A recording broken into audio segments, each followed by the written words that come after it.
as we got loyal. Looking for a good kind of screenshot here. A good little situation. I don't know why it's saying we're not live. I might have to start this over. Don't tell me something's jacking up.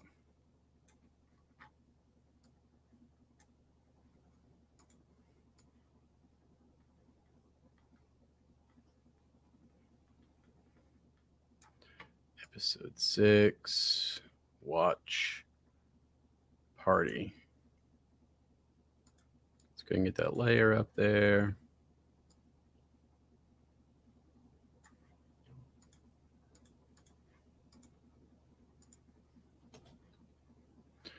All right. File, export. So 6.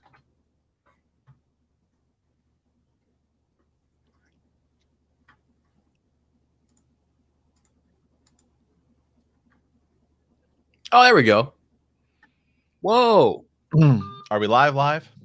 Well, I don't even know when we started. Like it was saying we weren't live for a bit, and now we are. So, hey guys, leave us a comment. Let me know if you can hear us here. Get your popcorn ready. 13 people in here. 13 Forsaken people, or so what? Did you say Forsaken? 13 Forsaken, right? Yeah. Jesus, man. Okay. Saving the clip art. Let me get some tag action in here. What do you guys think? It's gonna be an epic episode. What are we feeling? A lot of action. How are folks feeling about it? It is cold in this room. Yeah. What's going on? Why am I'm laggy? Are you laggy? I'm gonna have to pop out and pop back in.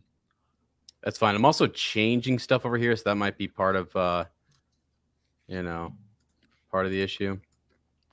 There it goes. Just getting the old tags. The episode will be here in about half an hour. Yeah, thanks. I'm flying blind over here. Sorry, I am eating. I literally just got home from work. Just trying to slam in some food before we get going here. Got my popcorn. Let's go. Let's freaking go. All right. Okay. Back to the video details. Boom. What is this episode called? What happen? Flame of Tarvalin. This is Flame of Tarvalin? Okay. I believe so. I think you're right. Episode 6. Party. Boom.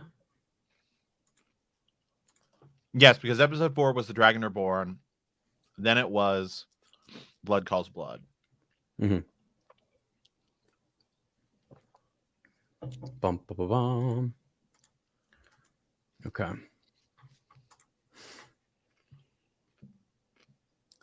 All right, there we go. Yeah, all right, everything is set, man. We got the clip art, we got the tags in there. We're all good to go. Now, should we do this while we hang out? Or did I just mess the whole thing up? What'd you do? Oh no, yeah, you're good. You're good. There. Yeah. So once we get going, right, we'll put the timer on there. How's everybody? Bale Bowman, where are you? Huh? I know, right? What's going on? Where's he at? Where's he at?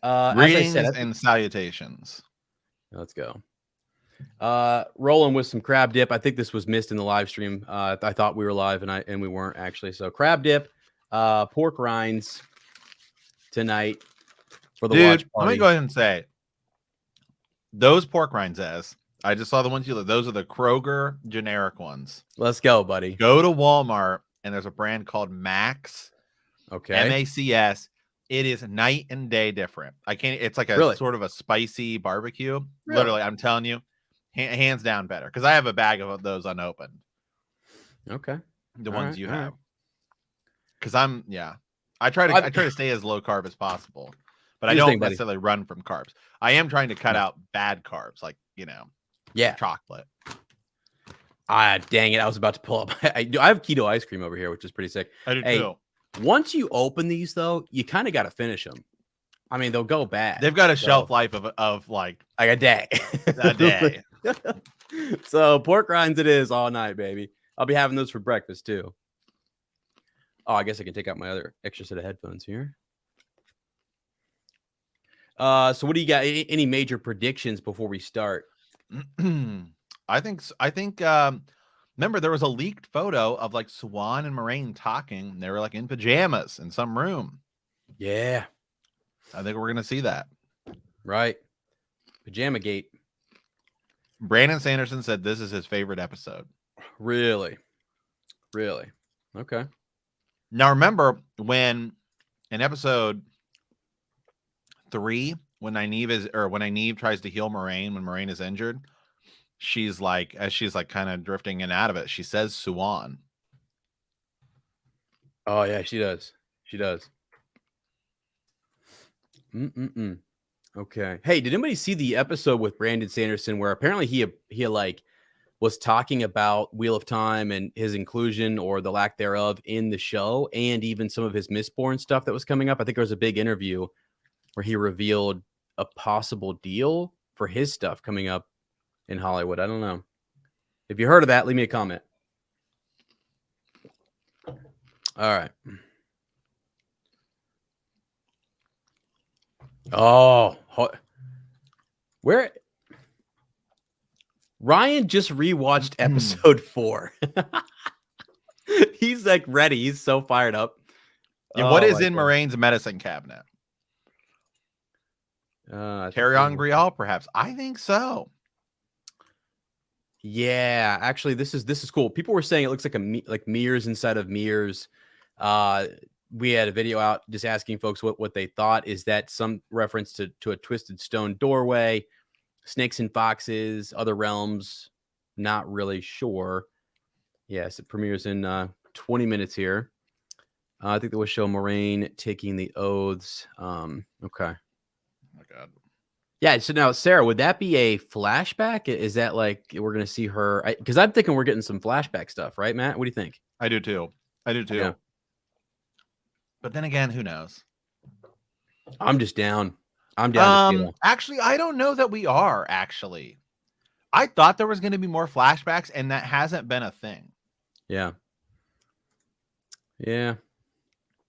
I do think we will get a lot more info on the Dark One or something, because we have to start establishing whatever the final conflict villain is going to be for season 1. Right. The shows made me want to read the novels. Awesome. Hey, Chase, you can join us. Get a nice little podcast for you if you want. If you're a first time reader, Matt is also reading through the series for the first time. We're on book 6, I think now, right? We will be. We'll be starting book 6 after the show. Yeah. So January we'll be starting Lords of Chaos. You can just binge through books 1 through 5. Follow along if you want to. Okay. I can put that down. Wash my hands and I'll be back. All right. Hey, while you do that, I'm going to tear through some more pork rinds, okay? Don't mind me. This is a watch party, so, let me know what you guys are eating, drinking. We have a timer that we bring up here in just a second. Let's see where that's at. Boom, there it is. So episode timer. This just lets you guys know where we're at. We're all kind of press play at the same time, and we're just watching and reacting. Ryan, let's go. I just told Matt that you said you were you just rewatched episode 5 or 4, maybe it was, and got all hyped. So we will have cold in this room. We're gonna have Ryan. Like winter's hard over here. Winter's hard.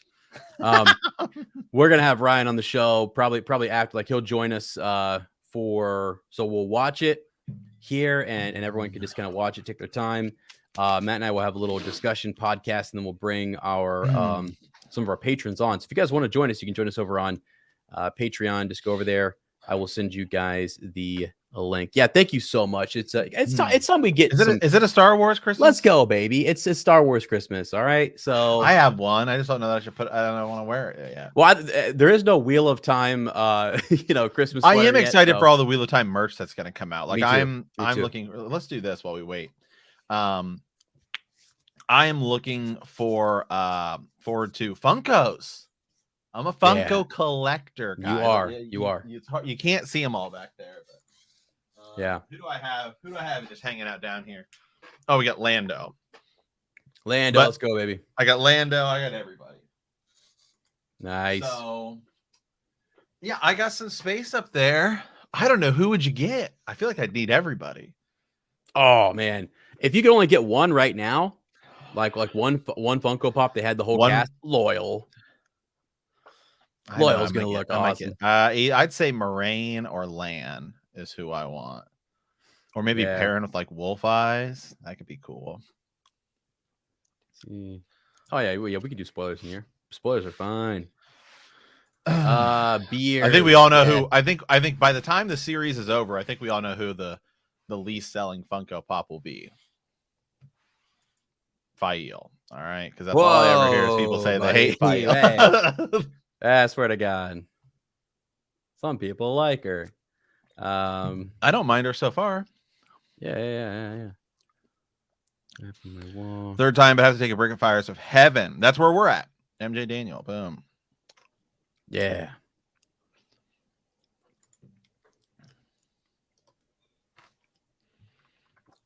Yeah, season 3 is a thing. Yeah. Greenlit. They're in there. I think they're filming season 2. They actually, Matt, they that interview with Zoe Robbins and Madeline Madden the other day, that was really cool. They were playing a little game. They did kind of an interview there. They said they were at Jordan Studios somewhere where they were at season 2 doing their thing. And I'm like, wow.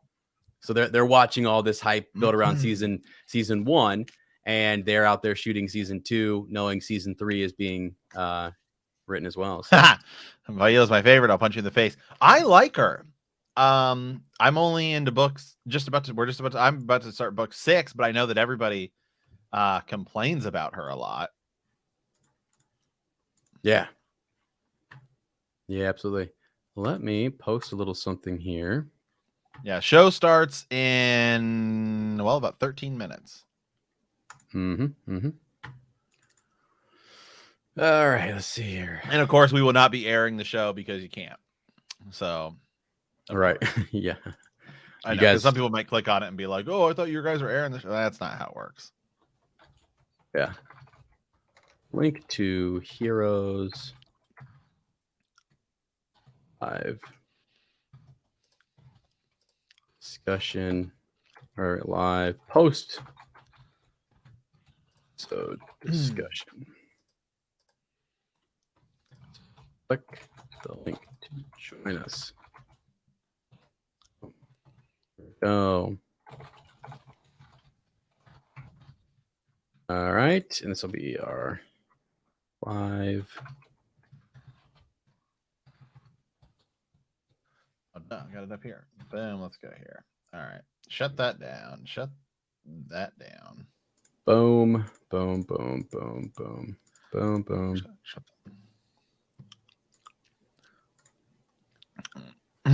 Tier, go ahead and publish. There we go. All right.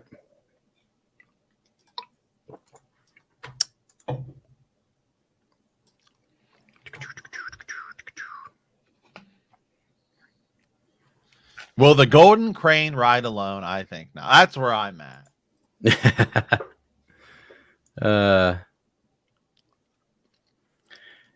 David, format coming up here. So yeah, we're gonna be just Matt and I are gonna stay on here. You're gonna be able to see our reactions. You won't be able to hear anything. We're just gonna have a timer, which we have right here. We're showing you guys the timer. There it is. I might pop out for 1 second. I think I need to reset my computer. It's freaking out. Hey, that's fine. Go ahead, buddy. Go ahead. We'll just get that done before anything else happens. Yeah, go do that. That way we get some nice solid connection. I should probably close some tabs. I'll be right back. All right, buddy. All right, what do you hope to see most in next episode? Gosh, I don't know. I'm hoping. What do I want to see?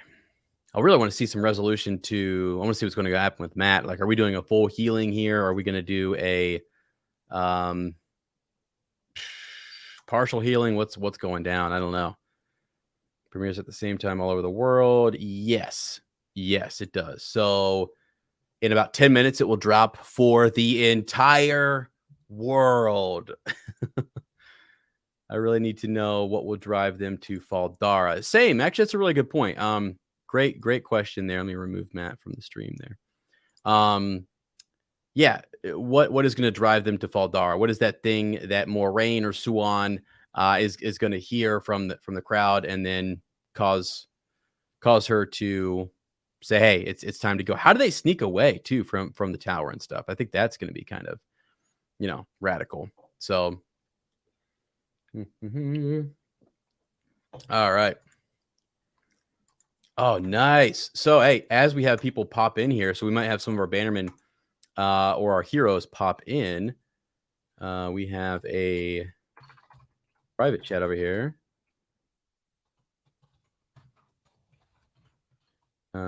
Let's see. Boom. Friends, just so you know, by the way, if you would like to join us right after this, so Matt and I will just watch it. Afterwards, we're going to have a couple of our bannermen. Ryan will be on, maybe a couple other individuals who I'm reaching out to right now on our Patreon. Let me put the link in there for you guys. If you want to pop on here and say something about the show, feel free to do that. Let me send you the link. Dun, dun, dun, dun. You can even come on just one time. I mean, really, if it's something you just want to pop in one time and say something and then bounce, that's also cool. Let's see. Saw a review. Let me see. Going to Valda has a certain something that allows him to. Yeah, this. So James, a lot of people are speculating about the possibility of a Tyrion Grial. Yeah, maybe Foxhead medallion situation for sure. All right. Here we go. All right, guys, we got Matt back in here. There he is. There he is. My computer's running too fast. Now it's running too fast. Get out of here. That's funny. So friends, again, Matt, I just explained to you, we have about 9 minutes, and we will all press play together, kind of watch it together. We do have like Lady Liz is in here listening. We're gonna have Ryan pop in. I'm gonna send Ryan a link too right now, and he can just pop in here and just listen if he wants to. Any of our other heroes, patrons who want to pop in, feel free. That link is out there on Patreon now. You guys are good to go. And afterwards, we're gonna have a big old freaking discussion about what's happening. This supposedly this is an epic episode. Supposedly this is the one. Brandon and everyone were like, this is where it really starts to take off. The next few episodes are gonna be jam packed. So I'm down. Yeah, down. Episodes really could do with an extra half hour. Agreed. Sarah, yeah. Book 4 for sure. Really good stuff going on in book 4. We'll see if we get to that in season 2 or 3. Mention of Dark Sisters, huh? So that was a plot. I do think that will happen. I do think the Black Ajah will be mentioned. Wait, this episode? Bold. Yeah. Bold predictions. Oh my god. Let's see. Ryan, let me send you a link. It's a freaking party, okay, guys? It's a freaking party. Let me send this over here. Copy this. We'd love to get other people's thoughts too. So once this thing's over, if you guys want to, again, like I said, Matt and I will be talking in the podcast. You guys can pop in here and we can chat it up. Let me see here. Boom. Link coming your way. Any chance we get a longer episode longer episodes in season 2? God, I don't know. A possibility. Yeah, possible, right? Even by 10 minutes or so, if they really want to flex a little bit, that'd be cool. Let's see when you're Logain talking to. Yeah, me too.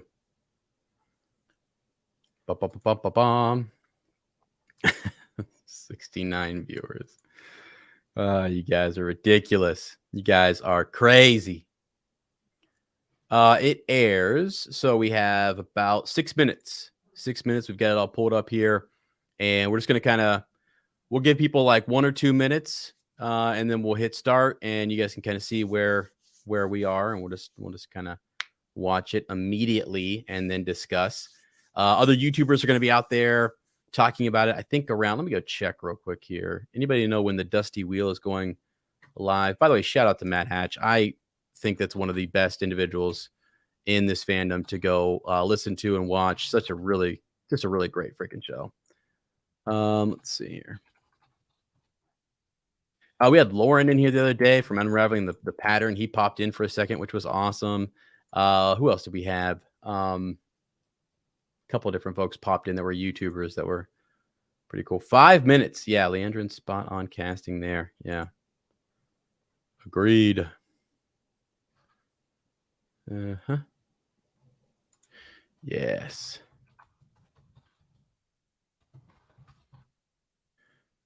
Mm-hmm.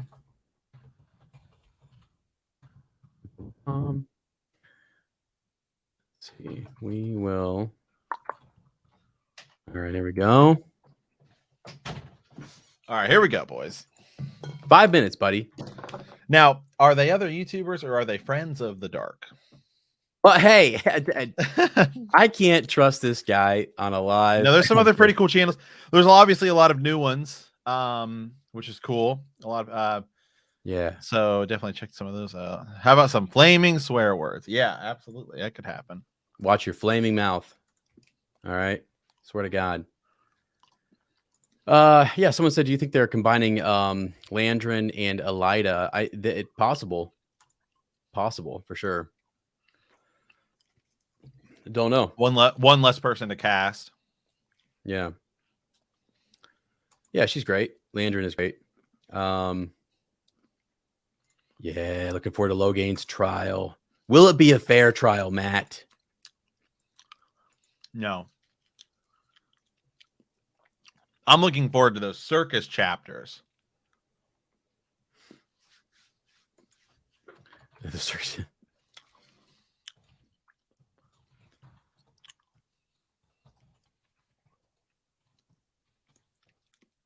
I hope they show the Matt and Dagger separation. Yes, agreed.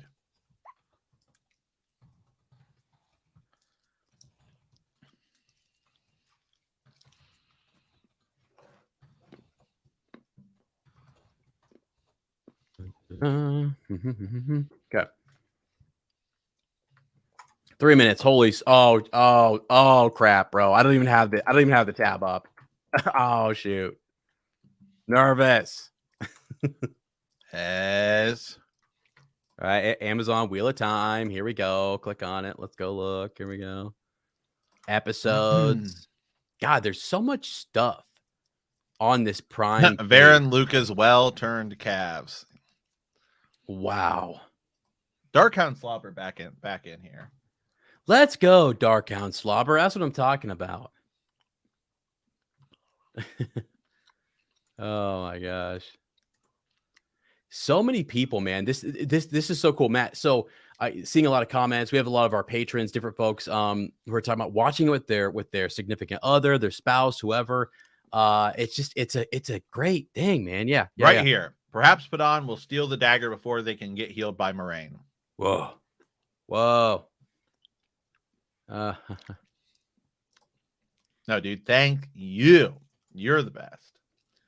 Darkhound Slobber, you guys the best. Great conversation here. Wow. All right. I guess I better pull up Amazon Prime here.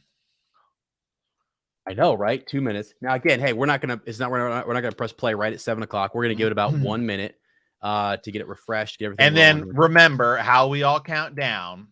It's like 3, 2, 1, shoot, and we do it on shoot, right? Yeah. Got to. Like, shoot, I meant to click it. Right. Swear to God. Can we get everyone synced at exactly the right time? Worldwide. Someone said, is this worldwide? Like it's releasing now. Yeah, for the entire world, Matt. Episode 6 is about to drop. It's huge. I'm already in. They say it's a good one. What? Wait, are you serious? I'm joking. Jesus. Like, what is it? Does F4 refresh your page? Hey, also, we are watching. This is always a question. We are watching the recap. Okay. Yes. You can skip the ad. You go to 0-0, press play at 0-0, and we watch through the recap, just so you know. The pictures Heron marked lore. Yeah, me too. Yeah, 1 a.m. Sorry about that. Ugh. All right, here we go, boys. Whoa. 7 o'clock. Refreshing the page. Let the refresh ride again on the winds of the internet. Absolutely. Let's go. Let's freaking go. Listen for the whistle. Good call. It's been happening. Pot on Fane's a bigger deal than we think.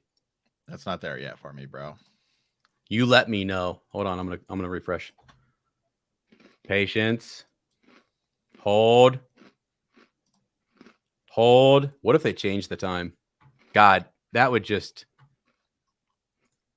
I'm refreshing. Please do. Rand draws the sword on Fane. Ooh, good call. Prediction. Could you imagine? Yes, nice to see the fandom growing. Loving that as well.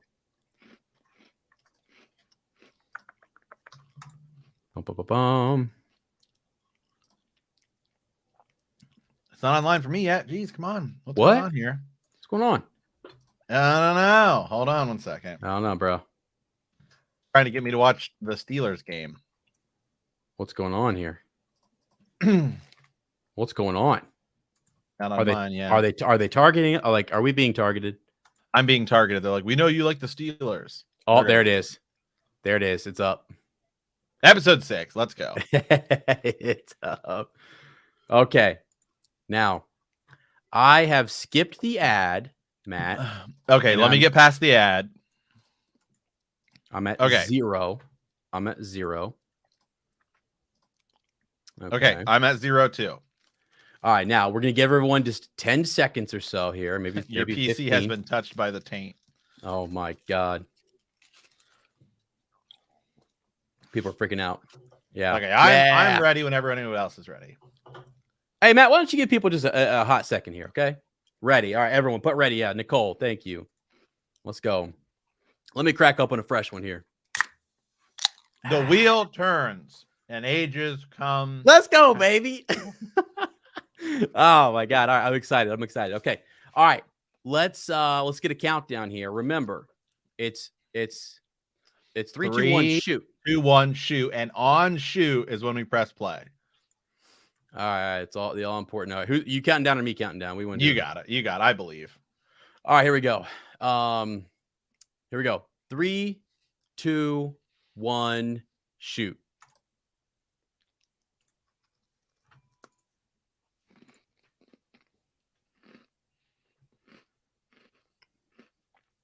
Let's go. The music that plays behind the recaps, we need that. Mm-hmm.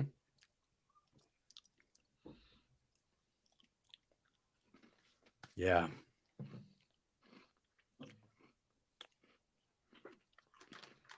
I hate the white cloaks. Me too.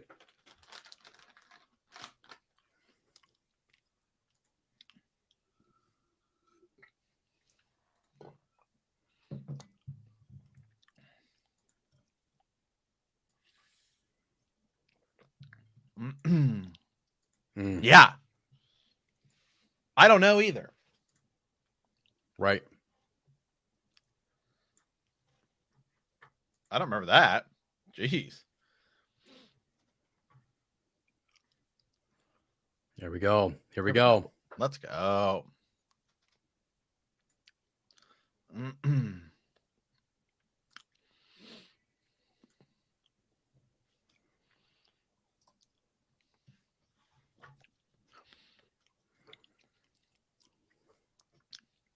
Oh, wow.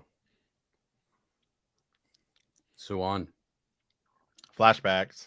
Yeah. You're right.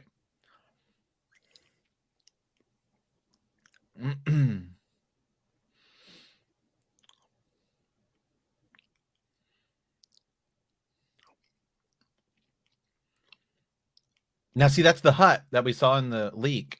Mm-hmm. Mm-hmm.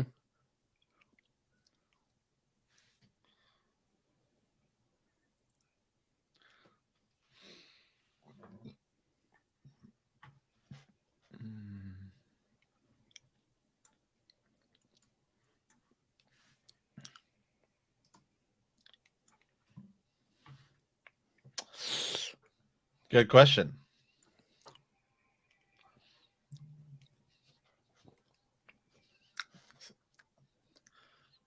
This is good music.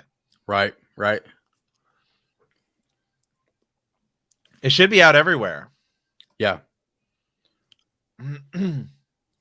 Oh man, he's lost his arm or his hand.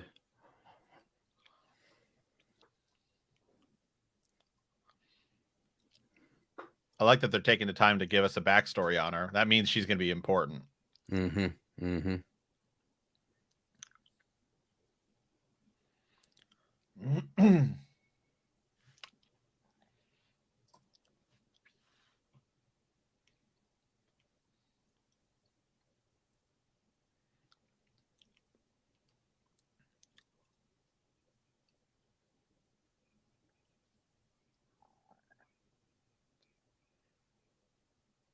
Wow. Wow. Wow. Let's go.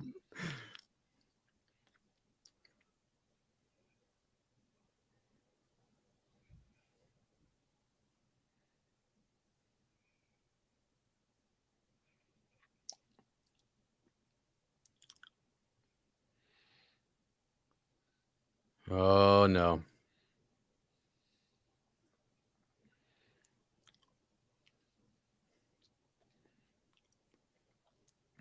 Oh boy.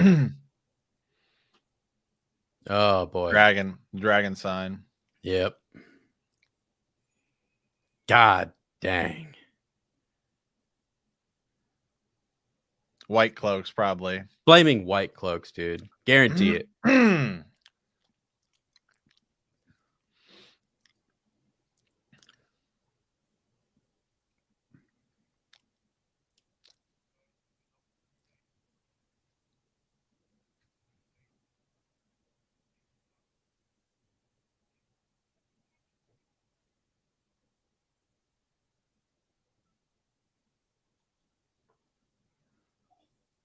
God.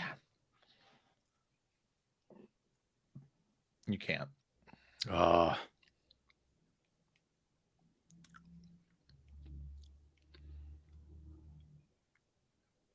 Tyrants. Good call.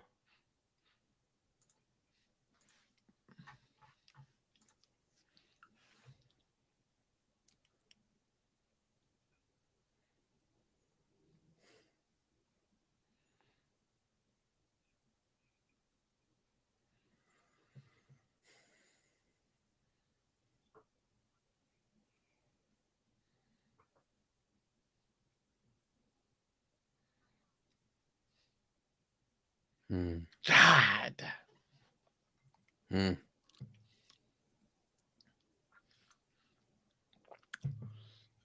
Well, you could say that they're really just, jerking at our tears. Yeah. Tears.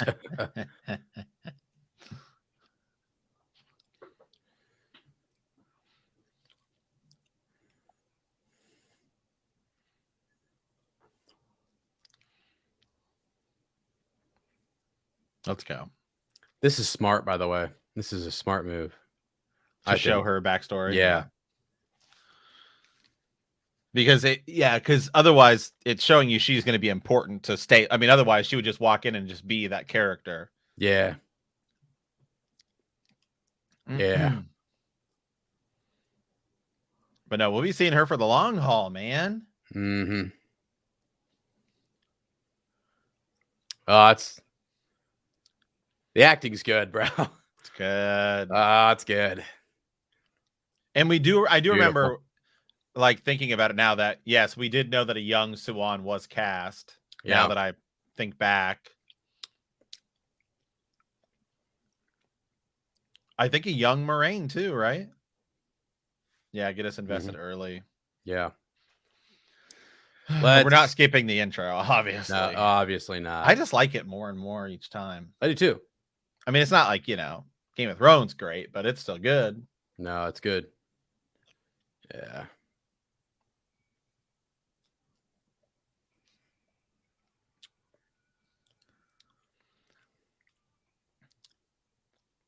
I will say the music is better throughout the season than I thought it would be. Yeah, it's growing on me. It's growing on me. Yes, it was. Yeah.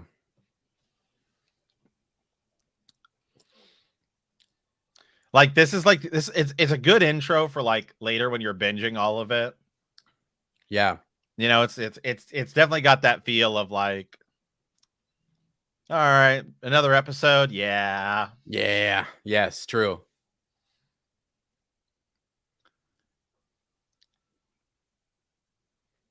Now, was that a Black Aja? Hey. They're in the shadows. That's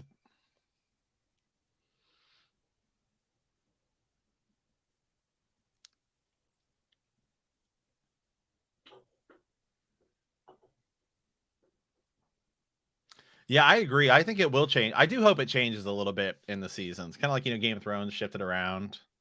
Oh, okay. Now we saw this.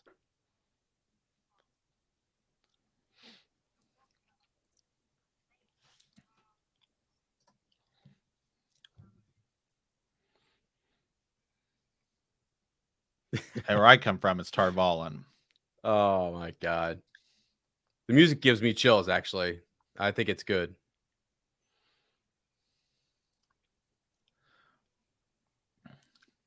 So in every episode they've done this bird's eye viewpoint thing. And then they did a little teaser showing it, and it's like, and they use it as like a clock ticking. It's really cool.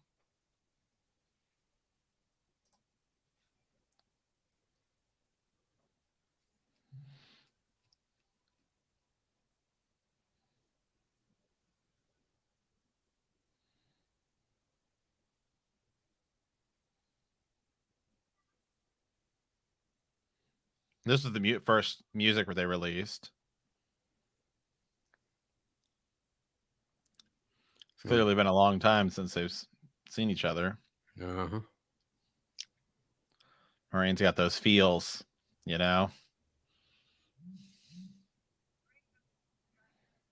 Oh my God. It's not Logain's fault, okay? No, it's not. Oh my God. Yeah, they just bring him in here like he's some sort of prisoner. There we go.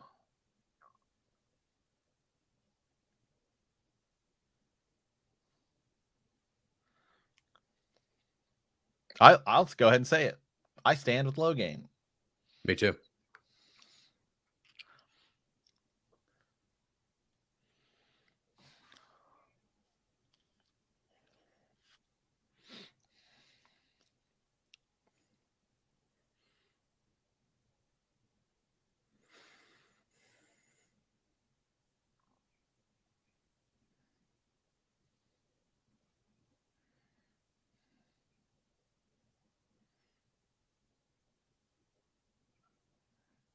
Yeah, I agree.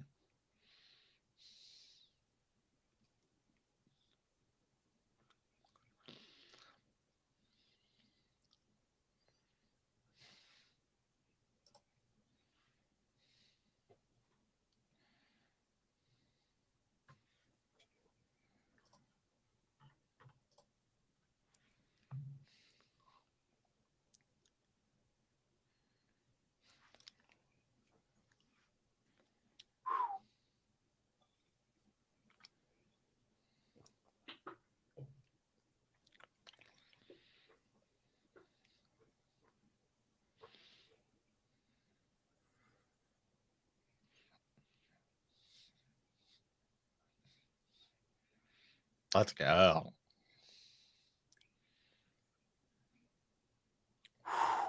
Holy. Oh my God.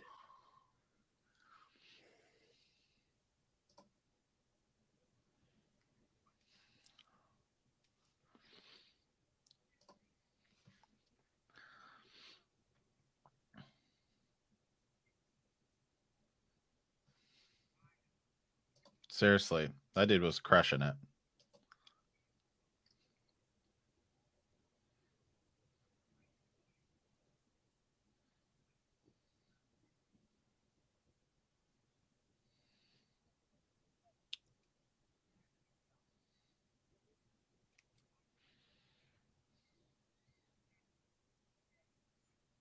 Whoa.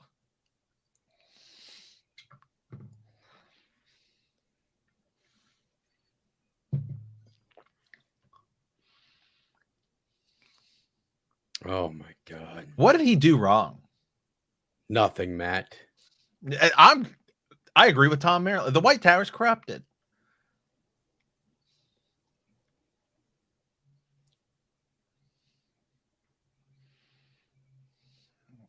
Well, the guy who plays Logain is crushing it.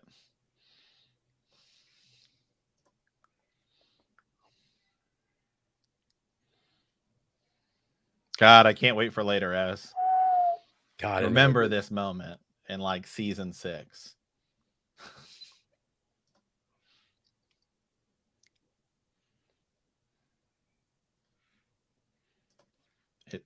His crime is literally being born with the ability to change. Agreed.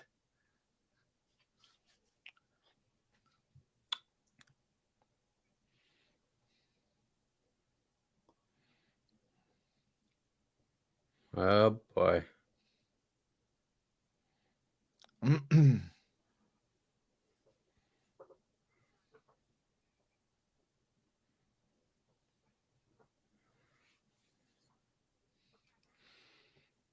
Uh-oh. Speaking first.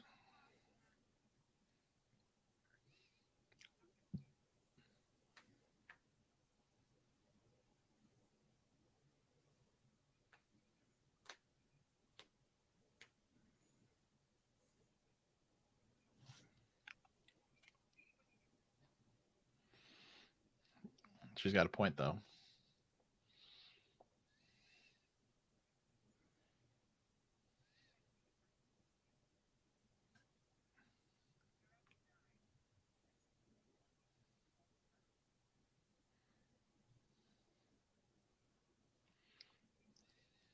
Woo! Well, Marine thinks a little different. Oh boy.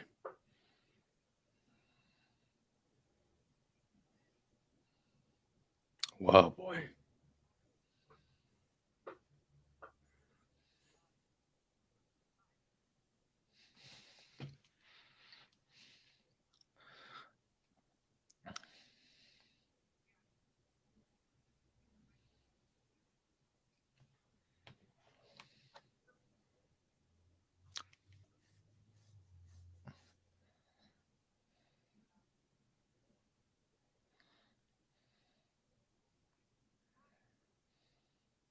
Uh-oh.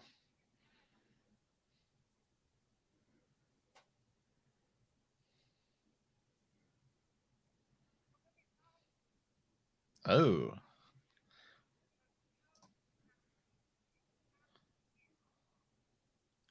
That's a fact.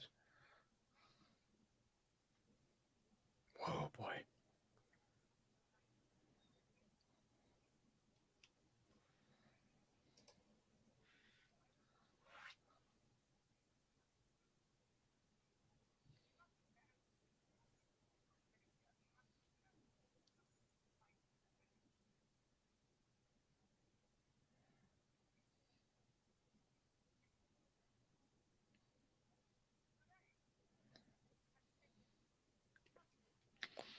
Here we go. The White Tower is beginning to fall right now. Wow.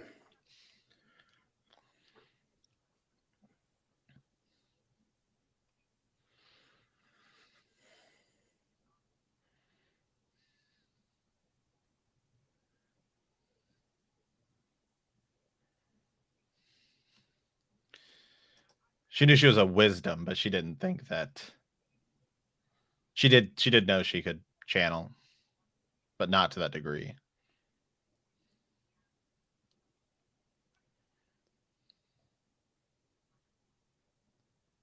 Ooh. Damn, was that Balefire? Because you just got burned, baby. Wow.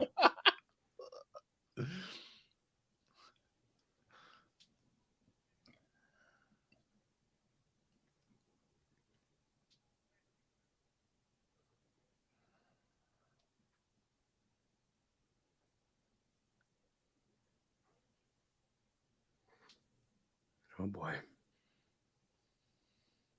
What, they just get to run around and do whatever they want? They don't have to report to anyone?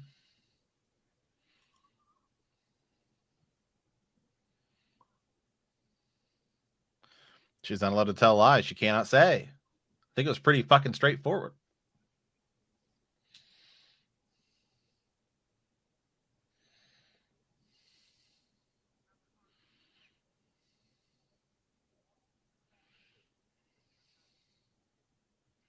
Oh boy. What'd she say, Matt? They're not allowed to tell a lie, man. She cannot say as it's a lie. You're not allowed to tell a lie, man.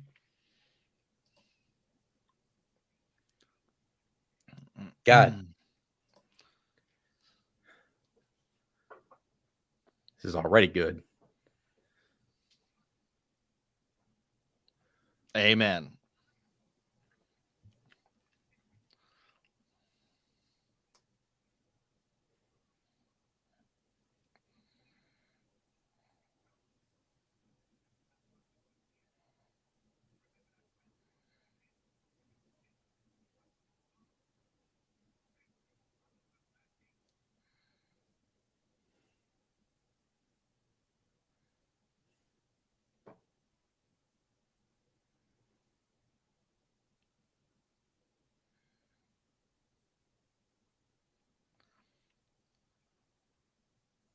Okay. Okay. Might be a little bit.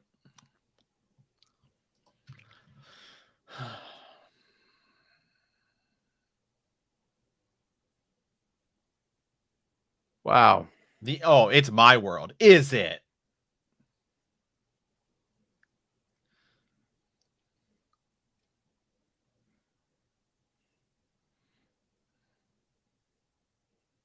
Well, Lana's just always slamming fruit.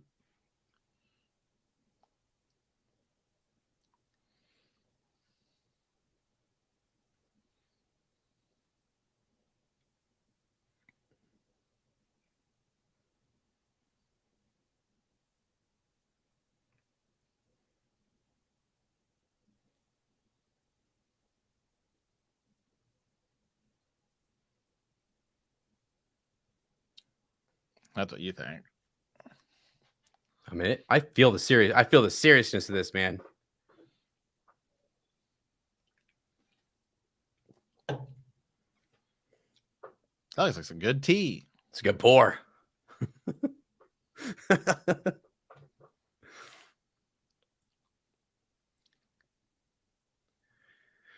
Oh boy. She's not gonna wait for it to cool down, man. She's drinking that piping hot. Yeah. What the? Okay, hold on. What were Loyal and Nynaeve doing in that room? Oh boy.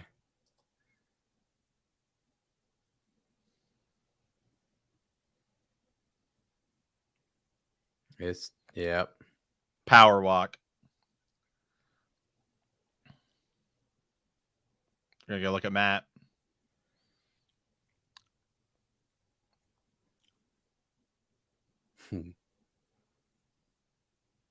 Now, who's that guy back there?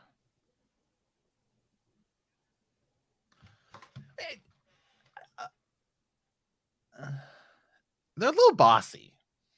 Well, she's eye to eye, bro. Well, I just feel like we could be a little more respectful. The guy is running a hotel here. I mean, yeah, they're staying across the street from her. That's interesting.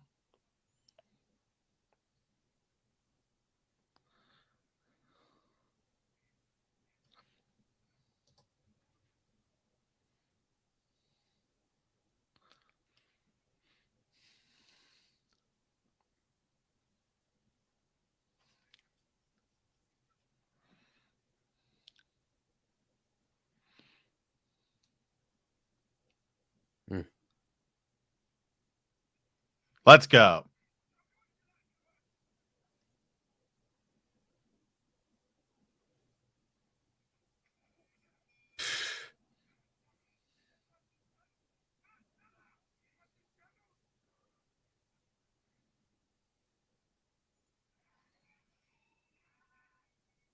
Oh my God. Wow.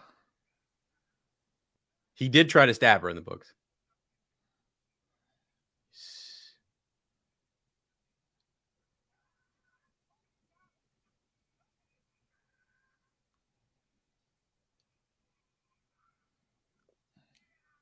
Holy. It's as precious, man. It's like the ring. Yeah, holy.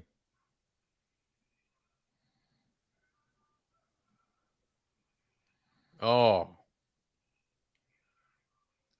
Fudge. Wow.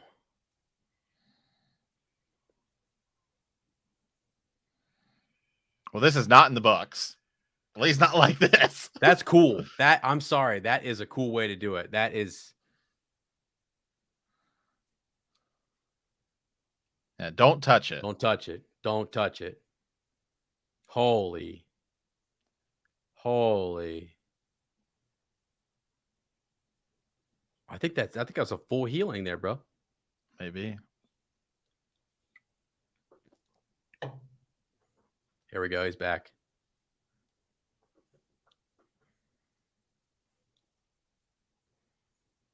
Moiraine was that was like Mashadar, bro. That was like saw some Bilbo. tongue action. That was like Bilbo with the ring. Yeah. Like yeah.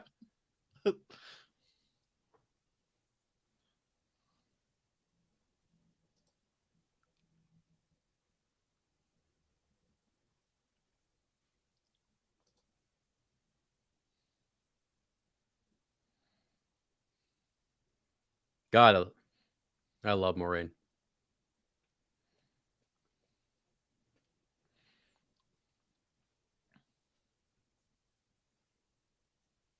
Uh-oh.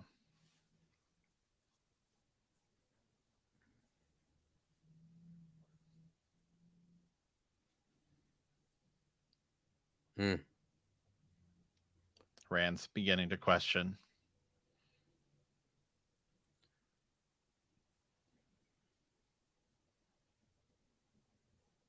Whoa.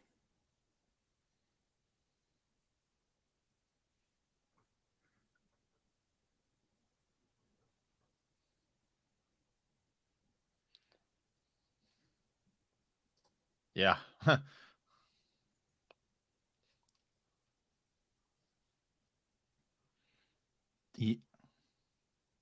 Yeah.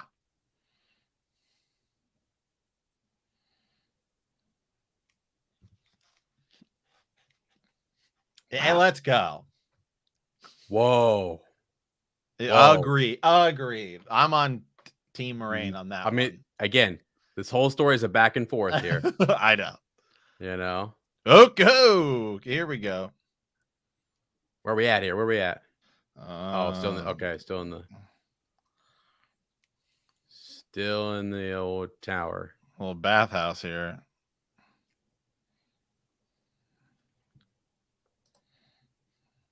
Darkhound Slobber gets it. Yeah, harsh but true.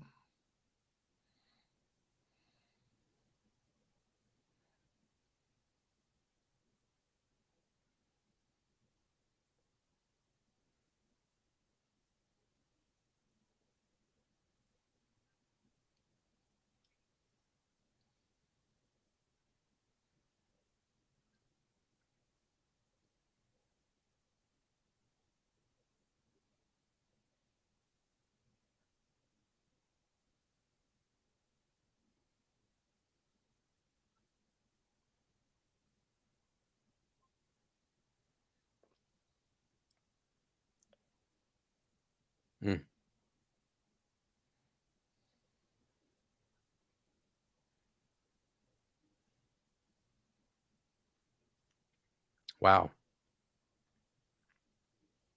Yeah, what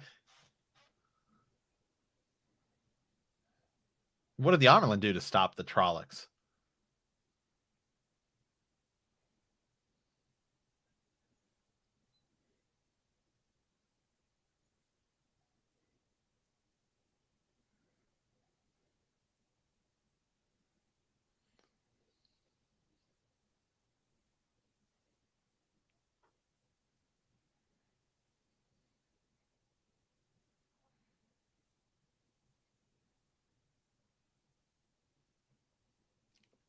Oh my god! Ooh, that was a cool a little Sean Chan. Yeah, that's cool. Connection. Wow. Uh-oh.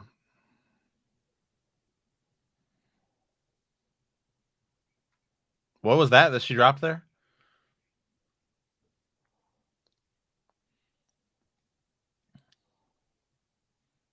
I mean, what's the deal? Like, with the yellows? I mean,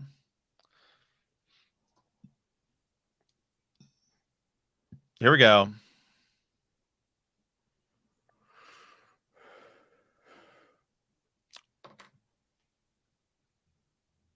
What the heck? What the heck?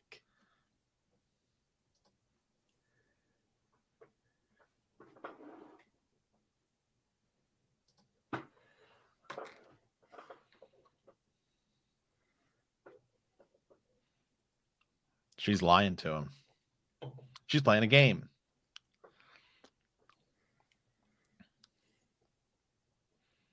Oh, yeah, that's a big deal.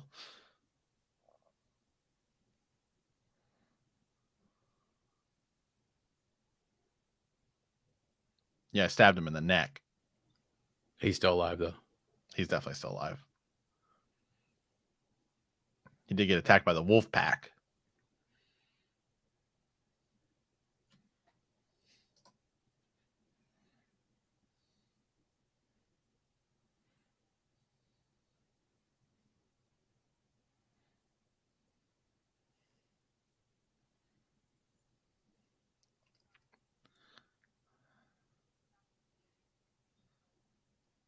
Uh-oh. Yeah, a bunch of wolves. Jeez. Jesus Christ.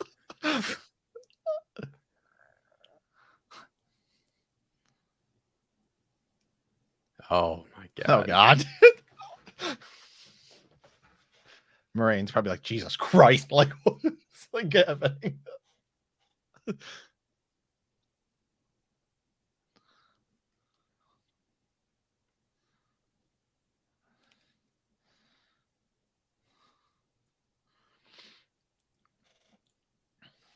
Wolfpack, baby. Egwene the Tattletale. Oh my god. I'm telling you guys, go listen to the, for anybody who watch professional wrestling, every time I see Parent of the Wolves, I just hear the NWO Wolfpack theme. Just go give her a listen, man.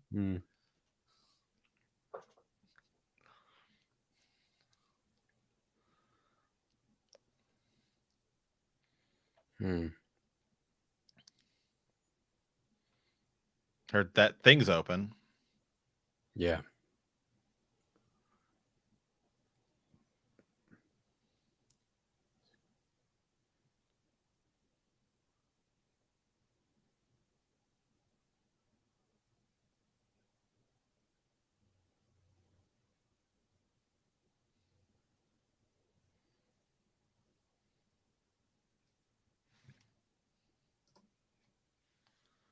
It is.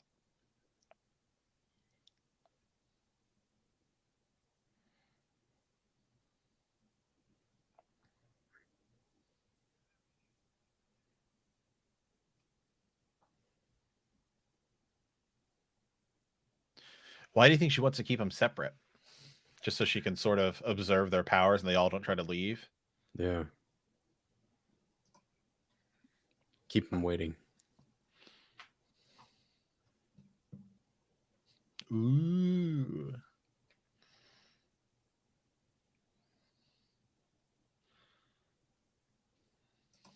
I think she's about to enter the dream. She's doing the dream world, man. I think it's a way into Teleron Riyadh.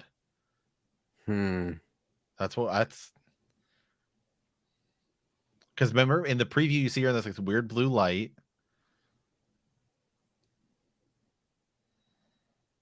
Yep. It's like a portal.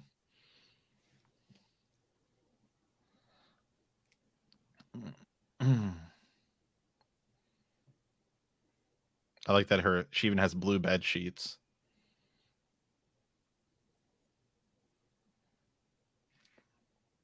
Agreed. Wow. Well, geez, man, I'd have to join the Reds if it was based on what color do you want your bed sheets to be. If it's just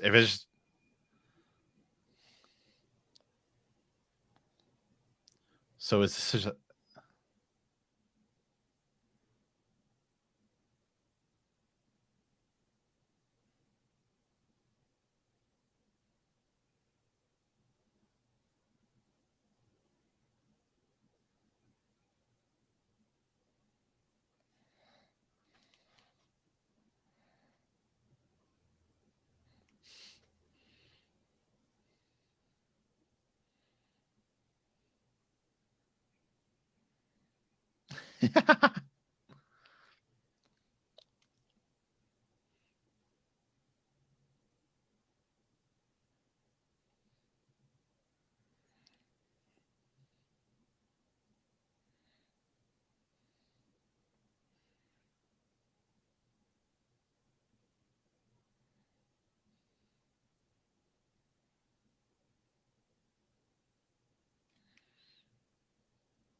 well then.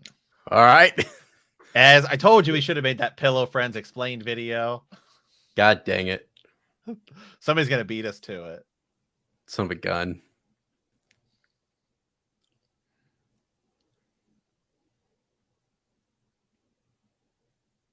I don't. This is it. It's a thing. Yeah. It is in the books, especially New Spring. What did she just say? I didn't hear. What did you say? She said on your knees. Oh my God. Whoa. Oh my God. Well, it was funny because earlier she told her she'd be on her knees. I know.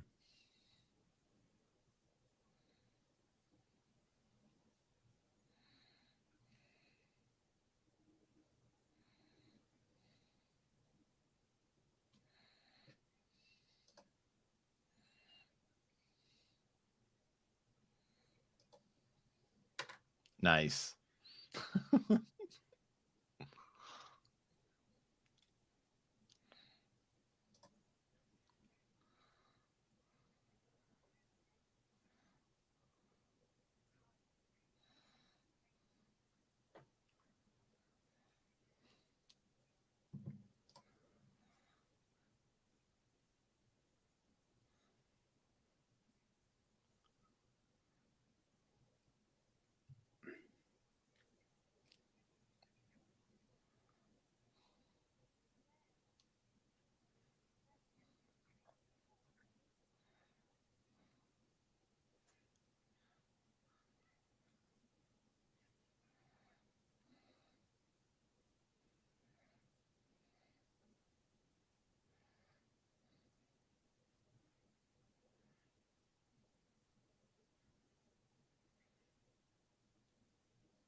Woo.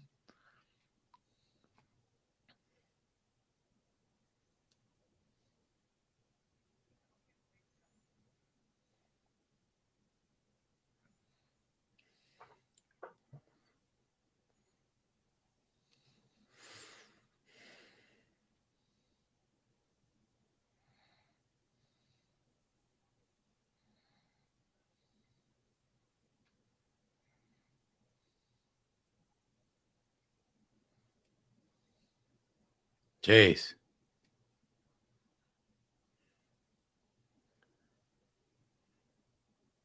Did she travel? There's still like 20 minutes left.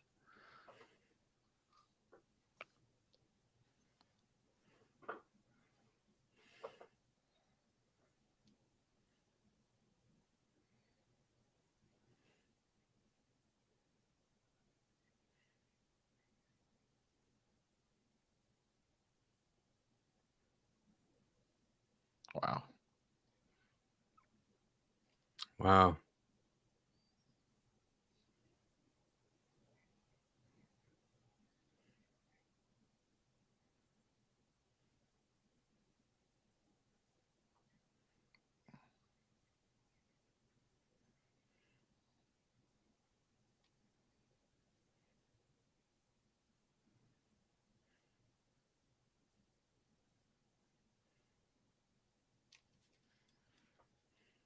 Swan seems a little desperate. Yeah.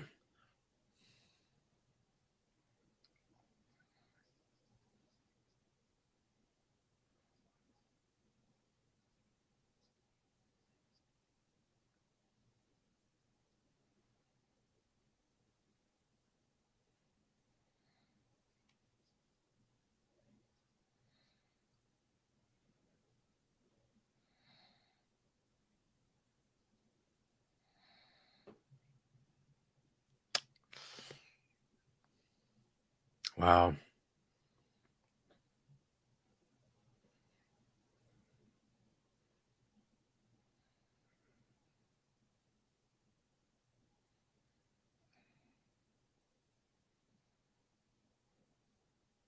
Wow. Matt, this is good.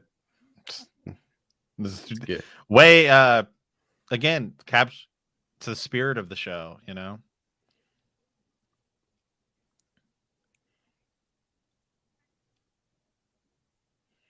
Oh God.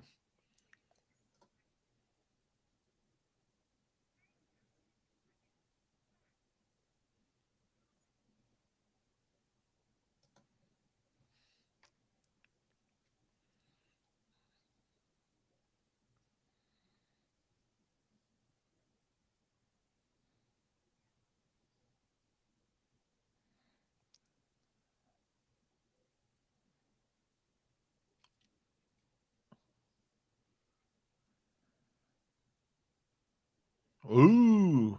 Wow. Whoa. Holy. There's a lot of balefire being cast here because everyone is getting burned today.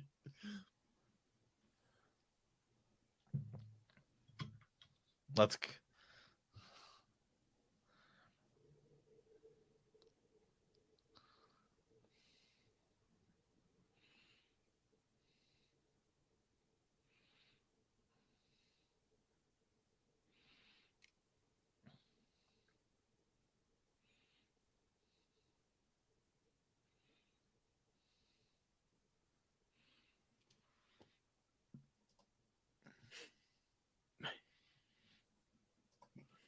Oh my God. Let's go. Oh my God. By the light, bro. This is good.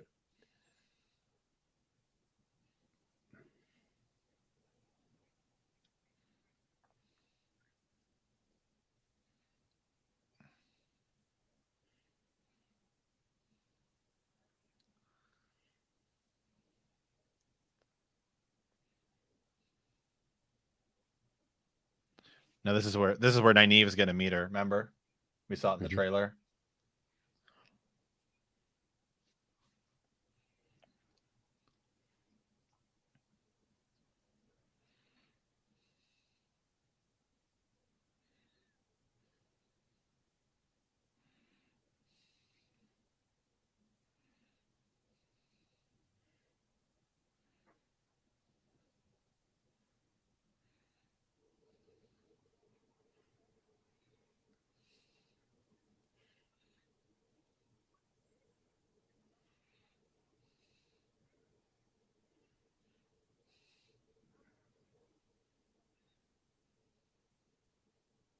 Wow. Ooh.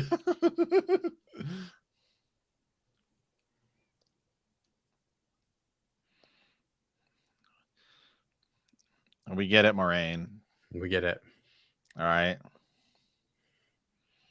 She's if you know, it's like my girlfriend's gonna beat you up. Yeah.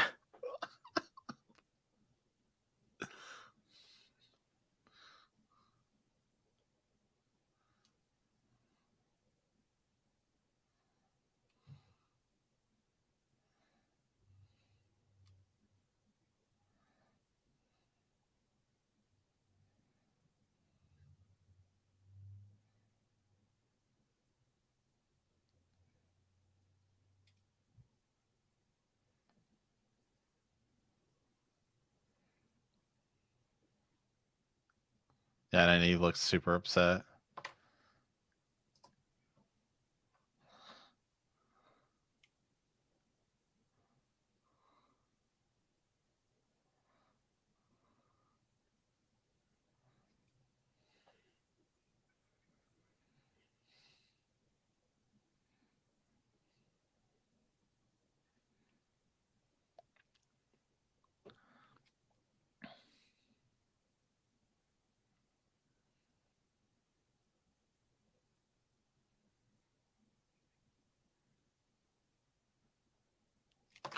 Wow.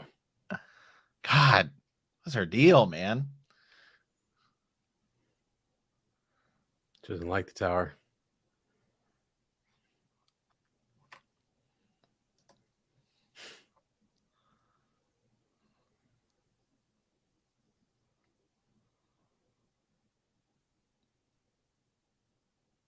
I will say Suwana's great, the actress. She's crushing it.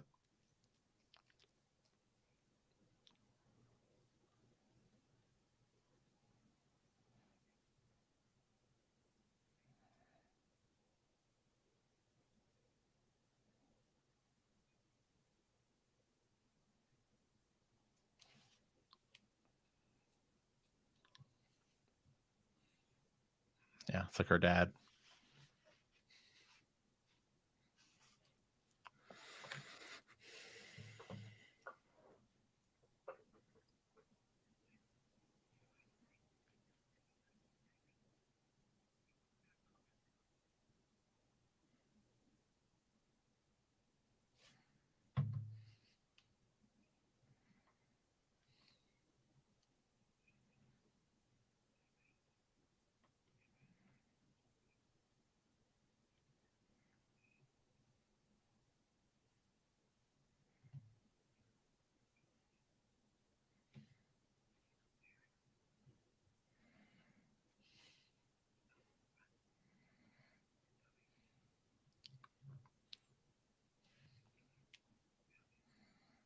Irrelevant.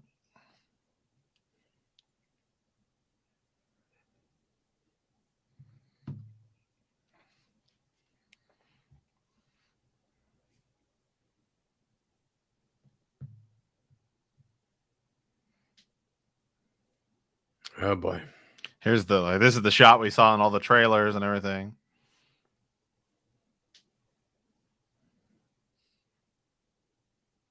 There's still like 15 minutes left.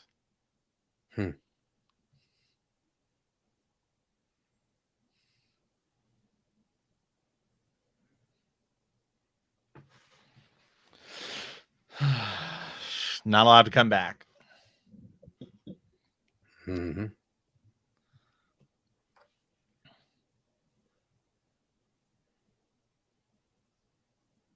So are they going to the ways? Yeah, like right now. She's gonna be we get exiled. She's gonna be exiled. They're gonna take the ways all the way to try to go to the eye of the world, man.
Wow.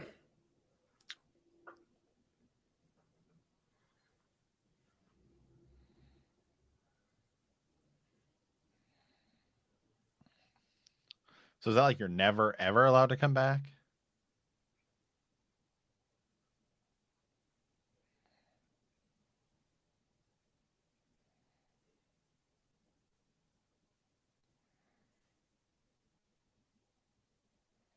All right. I don't think she ever has any desire to actually come back anyway. So, Mm-hmm. But you're still allowed to be an Aes Sedai.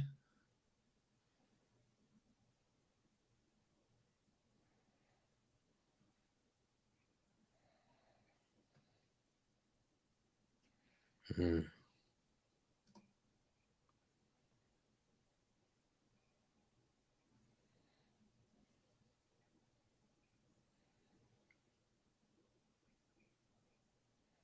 Oh, until she calls me home.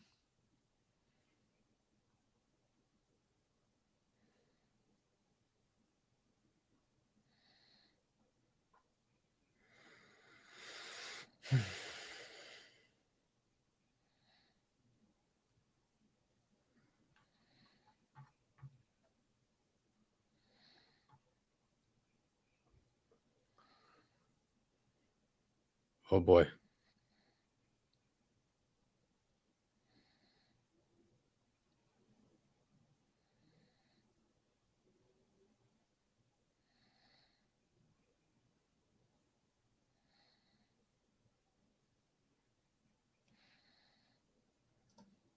Wow.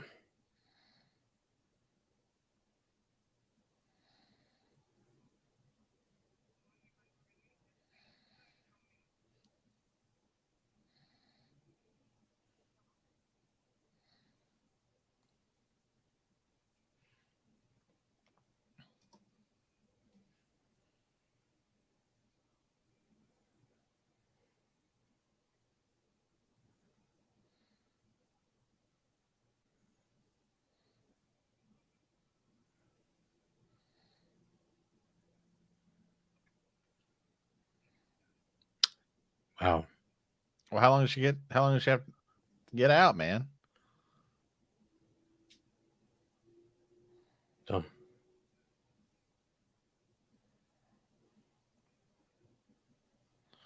What does she get to take her belongings, or does she get like a box? You know, like at an office, like you gotta walk out with. Got the old pink slip here.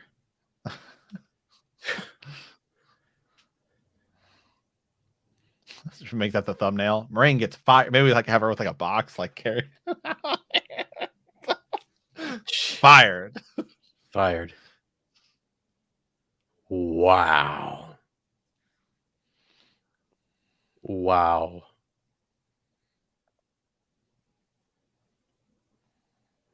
Exiled. Turn away. Freaking banished. God.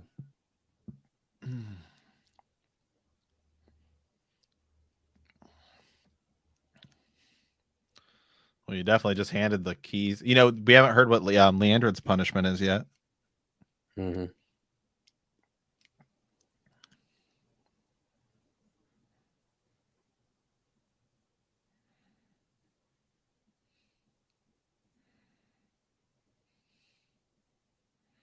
Don't you think, though, that people would question? The whole deal is you're not allowed to sort of. Liandrin's not going to turn away. Oh. She's going to have to. Well, don't you think people would question, why can't you tell me?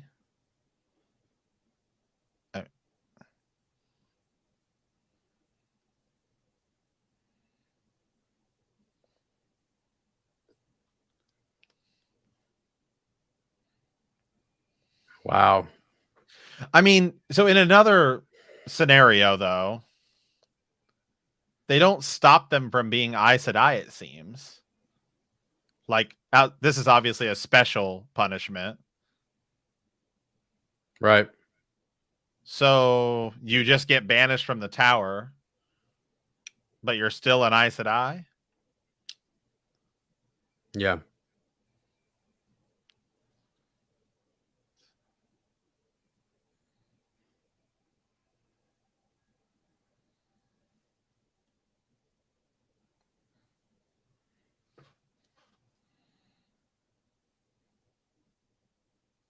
Where's everybody else at? Land. Oh, they're just gonna leave the horses, huh? Goodbye, old friend. Mm.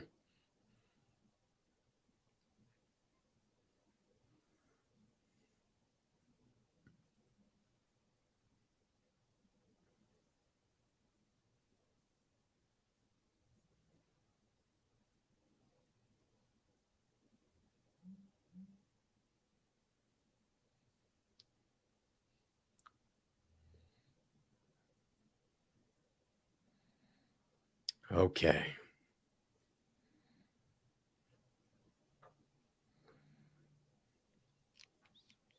Digging this music. Yeah.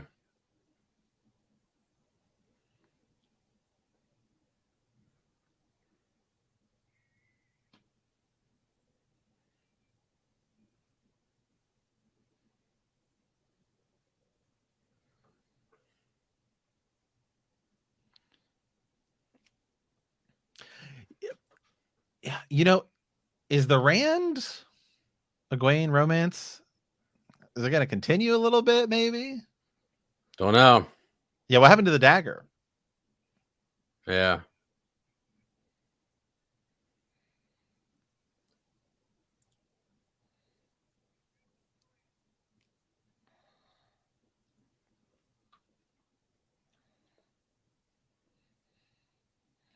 God, next week's going to be lit. Yes, it is. Yeah. Yeah. So her punishment for staying away from the tower is banishment. Daggergate, where is it? Right.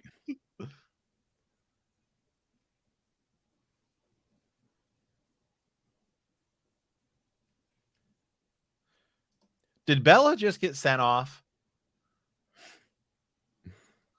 Probably. I'm out on this show.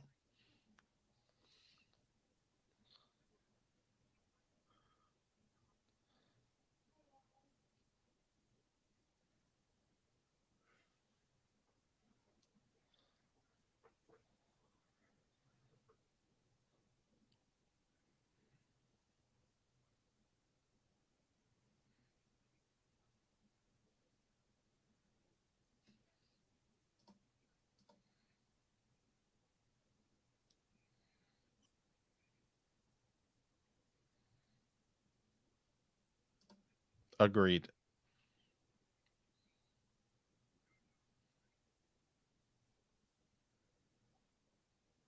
She does.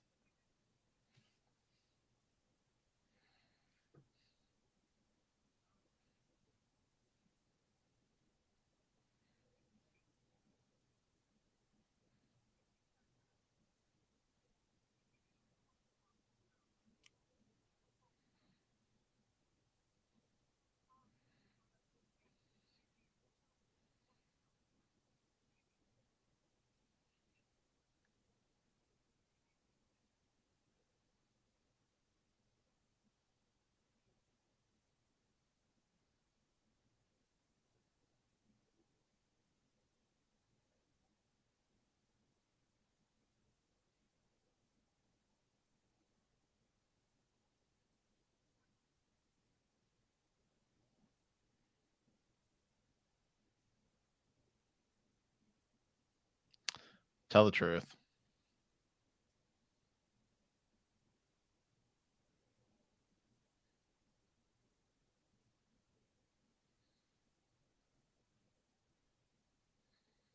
Loyal's not the dragon. Or is he ain't afraid.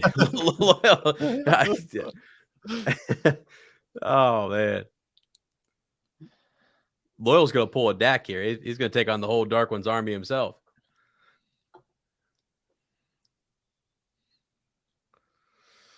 Okay.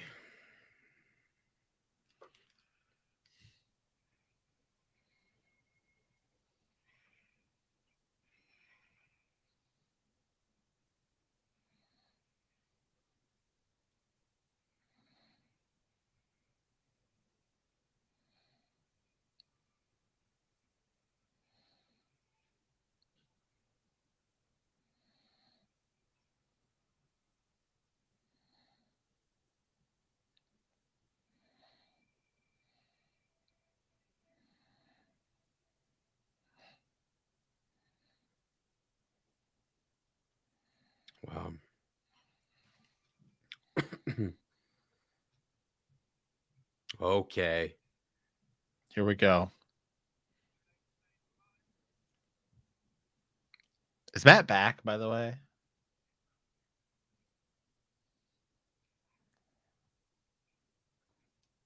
Wow. Let's go, boys. I have a feeling the next 2 episodes are going to be lit.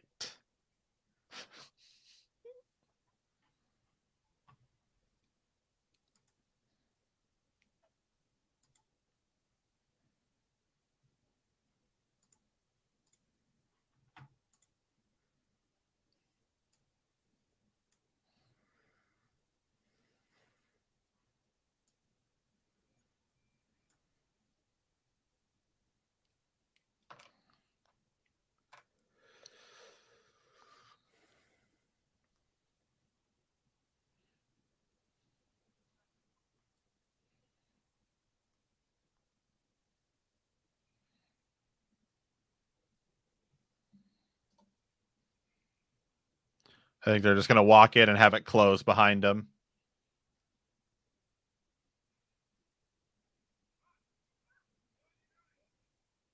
What?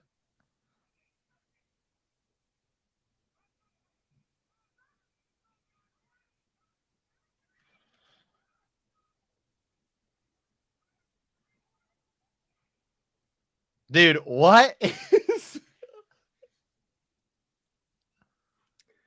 Wow. Wow. Okay. Okay.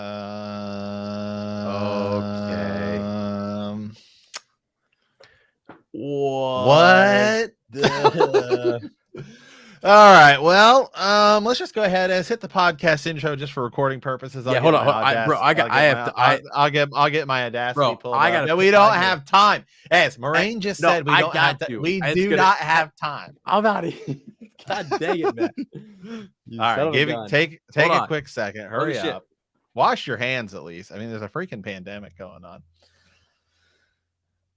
Oh, possibly. Who knows, man? Wow. Talk about a departure from the books there. That was definitely different / interesting. Man, and we'll get started here in a second, but wow.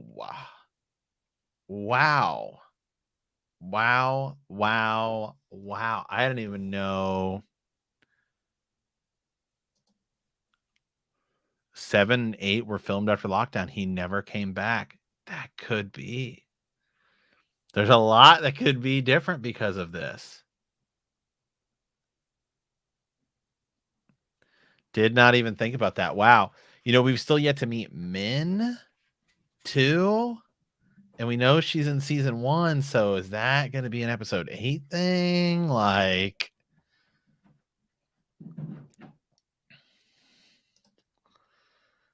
these 2 comments right here. Matt. Hold on. Let me get your Zoom ready and I'll get this. People are saying as that they think that this might be a late change because what's his name isn't come Barney Harris isn't coming back because they filmed stuff later. Wow. All right, there's a lot to discuss. I'm gonna hit record on my Audacity over here, which is just for our podcast. So we're just gonna drop our podcast intro in here. When we're done sort of with our podcast recording, we're just going to say a quick outro. We're not leaving the YouTube hangout, but it's just so we can get this up for our podcast. So I'm going to hit record as I am recording just in case we need this for backup. Are you recording? I am recording in Zoom. Yes. Hello and welcome to Heroes of the Horn, a Wheel of Time podcast. I am Sir Matt. And I am Sir Ezra, friends. And we are back with episode 6. Let's go. What? How do I describe this as? Give me you give me your 3-word review and I'll give you my 3-word review. I'm sorry, I can't do it in 3. I can do it in 4. I need 3. I've got 3. Hey, I got 4 for you, okay? She comes, right? Wow. The Auburn, baby. I was going to say on your knees, but I suppose we're on the same page. No, my God. What did we just watch? Wow. Talk about a crazy episode. We are off the rails. We are off book. And we are just winging it here. It feels like I'm sure this will be the most divisive episode of Wheel of Time. The book people are going to be like, literally, what is even going on anymore? But you know what? I thought this was one of the coolest episodes I've seen so far. It's not my favorite, but it's probably my second favorite because of the backstory and the context. I never, in the first several books, the first 3, I would say, felt the seriousness that goes on in inter-Aja politics in the White Tower. Like, I mean, it was such a heavy feel. It was awesome. I mean, they really drove that home. I felt like there was real consequences, air quote, real consequences for Liandrin, for anyone who were to cross the Amyrlin seat, break their laws, all that stuff. It was huge. Don't forget, by the way, I got before I forget, Logain happened in the beginning of this whole thing. Like, it's like there's jam-packed. Okay, man. Just quick summary, and then we're gonna have to start breaking this down because this might be a 2-hour podcast here, just because there's so much to talk about. And friends, remember, you can watch this live with us. We hang out on YouTube, so be sure to come check that out. Everyone's saying easily the best episode yet. I will say that the episodes just get better and better. It is important to remember this. I believe they filmed 1 through 6 before the sort of they got shut down. So who knows? Exactly. This was a huge episode, by the way. I mean, huge episode. I mean, it was an hour long, and because some episodes were like 54 minutes, stuff like that. So we did get some extra time, but I mean, this was a jam-packed episode. I mean, it's like there's a lot of scenes in here. And wow, oh my God. Remember real quick that they've done these in batches. So it was like 2, 2, 2, 2. So it's like the first 2 episodes are written, like they're directed by like the same people. So this and the previous episode. So whatever we're getting in is the tone of the next 2 episodes of episode next week's will be sort of the same thing. So it seems like it's going to be action packed. And here we go. So we started off and we're getting backstory on Siuan, which is cool.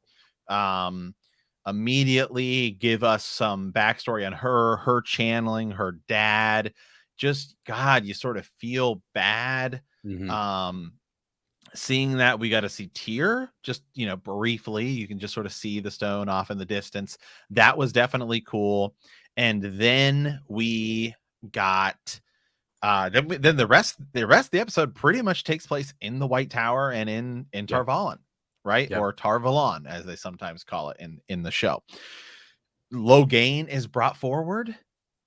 And that's kind of intense, right? We see Siuan sit down, and Logain is brought before the Amyrlin seat, and he basically sort of tells her off. He does. Yeah. Took one of you down. What will the world remember?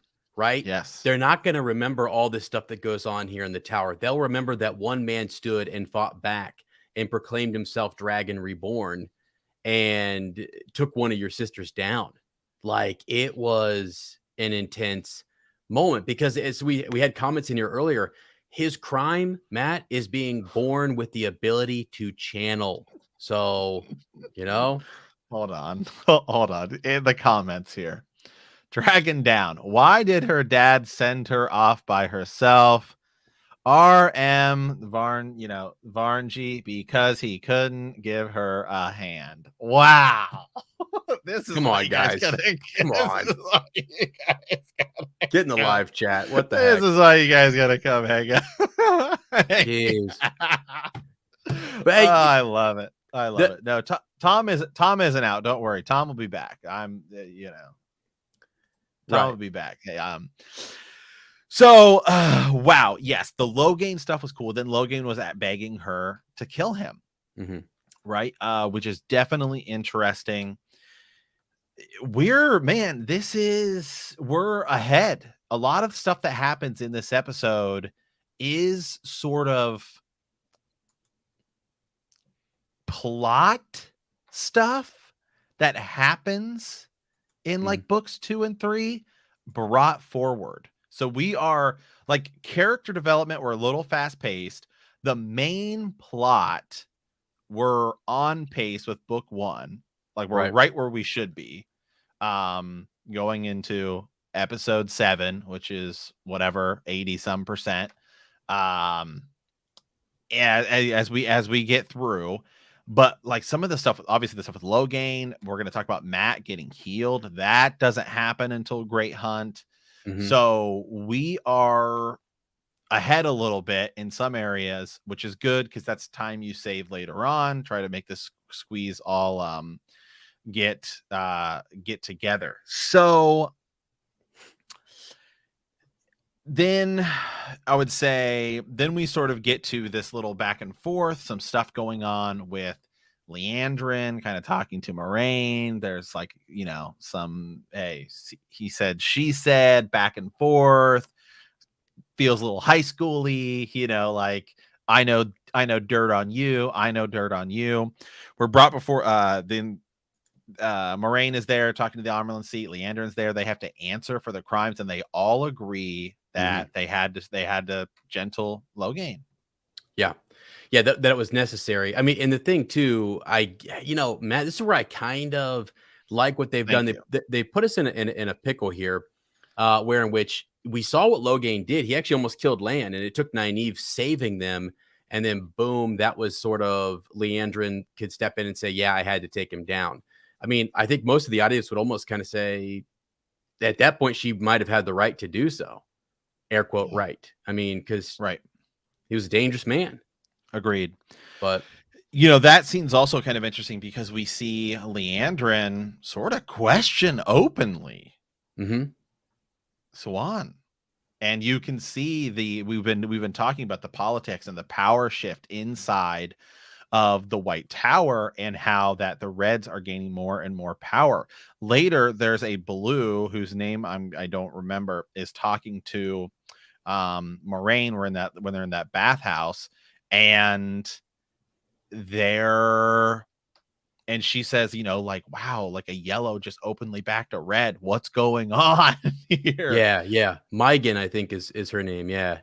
Sandy McDade played her. This is cool. I love Amazon. It shows you characters and their names. That was really cool. And like the fact that it's almost like each odd just wanting to push forward their own agenda. And it felt like the Reds come out on top here, and the Greens actually lose a powerful channeler. So yeah, man, that was tough. Oh, the one thing I wanted to mention, Logain says something really important, that the further the Aes Sedai are away from the tower, the weaker they are. Their influence and power does not spread nearly as far as they think it does. And so that was really important. And I think that's something that we'll probably see around the White Tower, sure. But why are White Cloaks able to capture them? That's been a big question, far out in different reaches of the world, because they're not as powerful, but their influence, the sway, all of it, weaker politically. Yeah. And so we'll just finish up with the Liandrin sort of politics here, because there was something interesting, and there's some people questioning it here in the chat. So there's a scene where Liandrin comes back to talk to Moiraine, like, oh, I know some of your White Tower or some of your Emond's Field people, some of your Two Rivers folk are here, and Moiraine walks right up to her and says, I know about a man that you're sort of keeping secret, and if you want me to tell anyone about him, you'd better back off. And it's a really cool scene. Now, some people are beginning to say, are they referring to the guy that she gentles at the very opening scene? Comment here. I think that was from Justin. I think it was the scene at the beginning of episode 1 where she gentled that guy out in the woods, and they pan out to Moiraine and Lan watching over the scene. However, other people in the chat are wondering, and this is actually where I went, Liandrin having a male lover potentially. Yeah, that's where I was at. I was thinking that there's But it could be that guy, and then it could be. Sorry, I didn't cut you off. Go ahead. Well, no. Just I think didn't she say to Nynaeve at one point that they talk, like, so you hate men kind of thing when she and Nynaeve are talking. Right. It's not really answered, and then so this kind of shows us that maybe they're supposed to or not. They have a contentious relationship, but yeah. Dark friend contact could be as well. Definitely interesting, definitely cool. And then remember, Liandrin is one of the ones when we get to the big deal, which is Moiraine getting exiled. As she's walking out, she's sort of still staring at her. So that was kind of interesting. One more thing with just them before we move into everything else. In some of the politics going on, the other blue that's in the bathhouse, whose name Megan, you said. She talks about when she's trying to convince Moiraine, I think we need you at the White Tower. She's like, I need to go out because there's ships like disappearing in the west, which is a really cool nod to a huge faction that will be coming, which is the Seanchan. And they're pretty much going to be like a big thorn in the side. Wars will be fought. It's going to be a big deal. Definitely going forward. So keep that in mind. And actually, we did a episode, by the way, a video on the YouTube channel.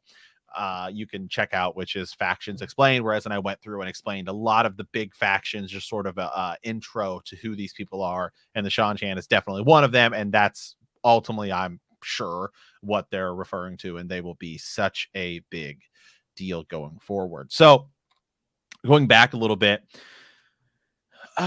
with Moiraine, I think before we get to the Siuan stuff, let's talk a little bit about Moiraine has Perrin and Egwene found. And she says to them, oh, when Rand and the others get here, I'll know. Right. Well, we already know that Rand and Matt are there because one, she's met Nynaeve and Loyal and all this stuff. And then the other is that she goes and we think cures Matt of his dagger poisoning, which was a super cool scene. Yeah, that was really cool. I liked how she did take on the darkness there, and it was almost like it was trying to get inside of her as well, and she resisted it, was able to move it off of herself. So she took it on herself first, moved it off of herself over to the dagger, and then thus, kind of separated her, him from the darkness. And the other bit there that you're mentioning is the truth that an Aes Sedai tells you is not necessarily the truth that you think it is. So she was holding back. She did know, right, that they both were in town. She wanted to keep them waiting in their separate rooms until she figured out what to do, until she had her midnight meeting with Siuan. So that's, kind of, I think why she was doing that. And it just showed us that the Aes Sedai do that. They're a little bit, they have their own agenda, their own game that they're playing. And there's a lot of wordplay. You have to pay attention to what is said. We'll get to that with the Oath Rod later on. Right? She says she has eyes and ears. Yes, that is correct. But I guess what I'm questioning is, why did she want to keep them separate? Because she could say, yes, they're here, I know where they're at.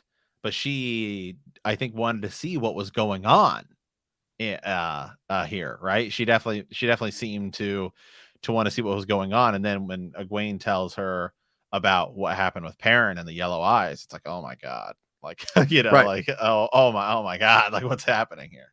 Right. And she says, tell no one. Exactly. She's trying to gather information from them separately, figure out what happened. Something happened with Matt, something happened with Perrin, and, and then gather all that information, take it to Siuan. Yeah. So cool. Yeah. And, interesting thing here, talking about lies, people in the chat talking about lies. Moiraine says, I cannot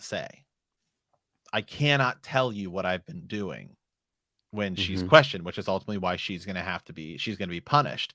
Now, Liandrin's also supposed to be punished for what went down with Logain. We don't see her punishment, so we don't know what happens, but we'll get to Moiraine's, which will be being exiled, which she specifically asked for. But I do think it's interesting that they didn't cause anybody to sort of question you, like, why, because she does say like cannot or will not, right, type of a thing, and it's why can't you, especially if I said I aren't supposed to lie, why are you not able to say? Now, of course, we know as book readers that there is obviously a deeper sort of connection between Moiraine and Siuan, which was probably a curveball for a lot of people. like a lot of people here. It's in New Spring, and that was didn't expect that to necessarily. I mean, kind of happen a little bit, but I didn't expect it to be full blown. The full, well, yeah, there's some right blowing going on there.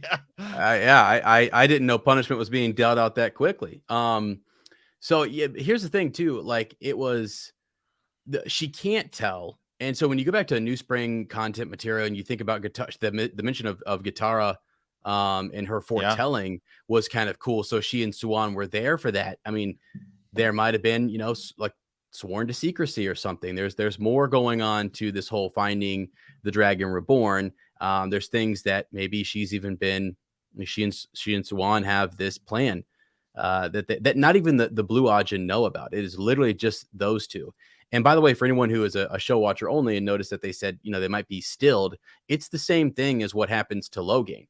Like Logain was gentled, but they might be stilled, meaning severed from the power if they're found out here. So that's definitely not a good thing, and pretty daggone serious. Like exiling is pretty serious, but to still someone is another level. So yeah. Yes. I'm actually going to get the New Spring graphic novel pulled up here just so I can show a few images from it. So one sort of second on that. Plus, I'm using a website that's probably going to give me the access to view it, as well as like 8 viruses. So, things we do for it. But go ahead. Yes. Well, yeah. As you pull that up, I'm going to go through some comments here. Folks are loving that Moraine swore to Siuan and not necessarily the Amyrlin. So the Amyrlin can change. So copy to pasty in here mentioning that we were swearing to Siuan. I love the little finger touch, between those two, in the episode. Pretty cool. So yeah. Yeah. So here's some of the New Spring graphic novel. And this is the woman they're talking about. She has this vision. This is about 20 years before, well, it's actually even further back than that. But ultimately, she sort of has this vision here, and it's seeing the Dragon Reborn, essentially. And then this is what's going to cause them. Yes, the tower looks dumb. The tower looks dumb in the graphic novel. Yeah, the graphic novel is kind of weird, man. I can't show all of it because, man, you go to get flagged. You get about issue 5. Yeah, you think that episode was racy? Wow, just wait till you get to that. But that's who it is. Guitarra is who they're talking about. She has this vision of the Dragon being reborn, and this is ultimately what's going to set Moraine and Siuan down this path. Yeah, and so Dragon Down here mentioned that the Amyrlin at the time told them not to tell anyone, right? So when she says I can't, there's that, which is pretty cool. So yeah, absolutely. So okay, so now we know the little doorway that she was using. They didn't specifically say it in this, but obviously one of the big parts of the Wheel of Time is the dream world, which is known as Tel'aran'rhiod. Do you think that's what that was? A gateway to Tel'aran'rhiod? Do you think they were meeting in the dream world? Because so much in the books, they all meet in the dream world and they're all hanging out and doing stuff. Yeah, I don't know, because they were physical and intimate. That's what I was thinking. Like, you don't typically go there. I mean, unless you can go there in the flesh. If they did that, I mean, that's such a risk. It's such a risk, and it's supposedly not a good thing to do. The wise ones really. Oh, Dream Shard is my guess. Okay, yeah, that would be cool. So to me, I thought someone mentioned what during the episode, was it traveling? Is this some special Ter'angreal that they could travel to, or is it specially designed? Yeah, I don't know. So the room was bigger on the inside than on the outside. Yeah. Yes. Great. Yeah. Doctor Who reference. Bigger on the inside. Okay. So now let's shift gears a little bit. Moraine gets exiled when she's talking to Siuan. She has to use the Oath Rod, which does, I guess, ultimately work in her favor. We get to see that Moraine and Siuan are working together to find out who the dragon is. Moraine still does not know who the dragon is.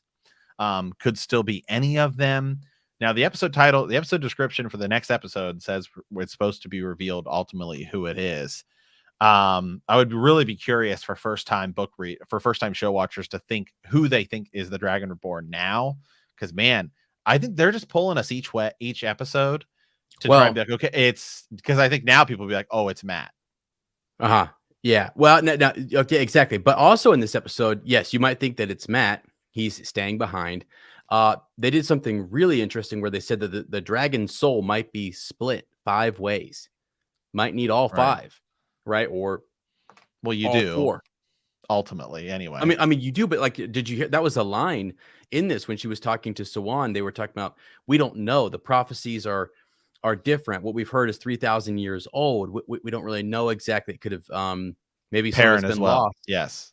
Yeah, exactly. Sauce Man here says Perrin Perrin as well. It could, I actually would sort of be okay if they do go down the route of it has to be all 5 of them. Because I mean, at the end of the day, as long as Rand's arc is still the same. It's still, then I think it's fine if the dragon is all of them. Like I'm fine with that personally. Look at it. The dragon split into 5 Horcruxes. Basically. Yeah, I mean, that was mentioned, and so they're putting forward multiple ideas and ways in which the dragon can be male, female, split up. It's one of you. The other 4 might be killed if they get between the dragon and the dark one. All of that stuff is there. So. Yeah. Now, so we see Moiraine go. They meet up with Rand. I mean, you get to see him. Everything that's going on. Rand talks to her after the fact, after she pulls the darkness out of Matt, which is literally. I mean, I feel like I'm watching Bilbo in Lord of the Rings when he tries to get the ring back from Frodo. Yeah, like jumping out, like and then she's like, "Oh, you stupid boy! Like, how stupid could you be? You got the dagger from Shadar Logoth." Then Lan puts a blanket over, and we don't see the dagger after that. Right. Daggergate. Hashtag it. Where's it at? Did he go back? Is that why he stayed? Did he feel some pull towards it? Did he just not want to go? He's been thinking, they've been hinting at him not wanting to go the whole time. His sisters, the little girl with the Brigida doll said, "Oh, so your sisters are home with your parents?" And he's like, "They're home safe." And then she says, "With your parents?" And he goes, "Oh yeah, are they safe?" Right?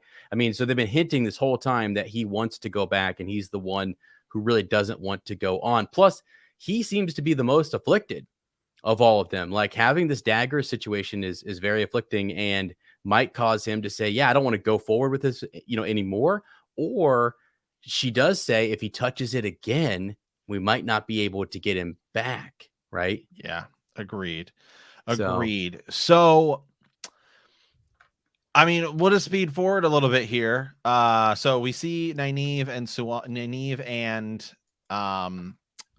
Egwene talk to Siuan. That's sort of your introduction. We know they're going to become Aes Sedai.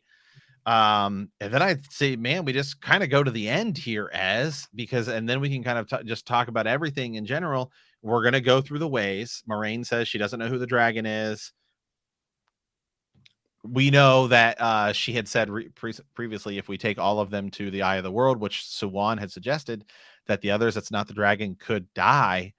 And then they go through the ways, and Matt does not go with them. Yeah. Why? Yes. By the way, thank you for everyone who is watching. We have just smashed our previous Everybody All at Once live record. Super appreciate that. If you guys could hit the subscribe button, hit that like button, we'd appreciate that too. But thank you everyone who's here. What did you guys think? Let us know.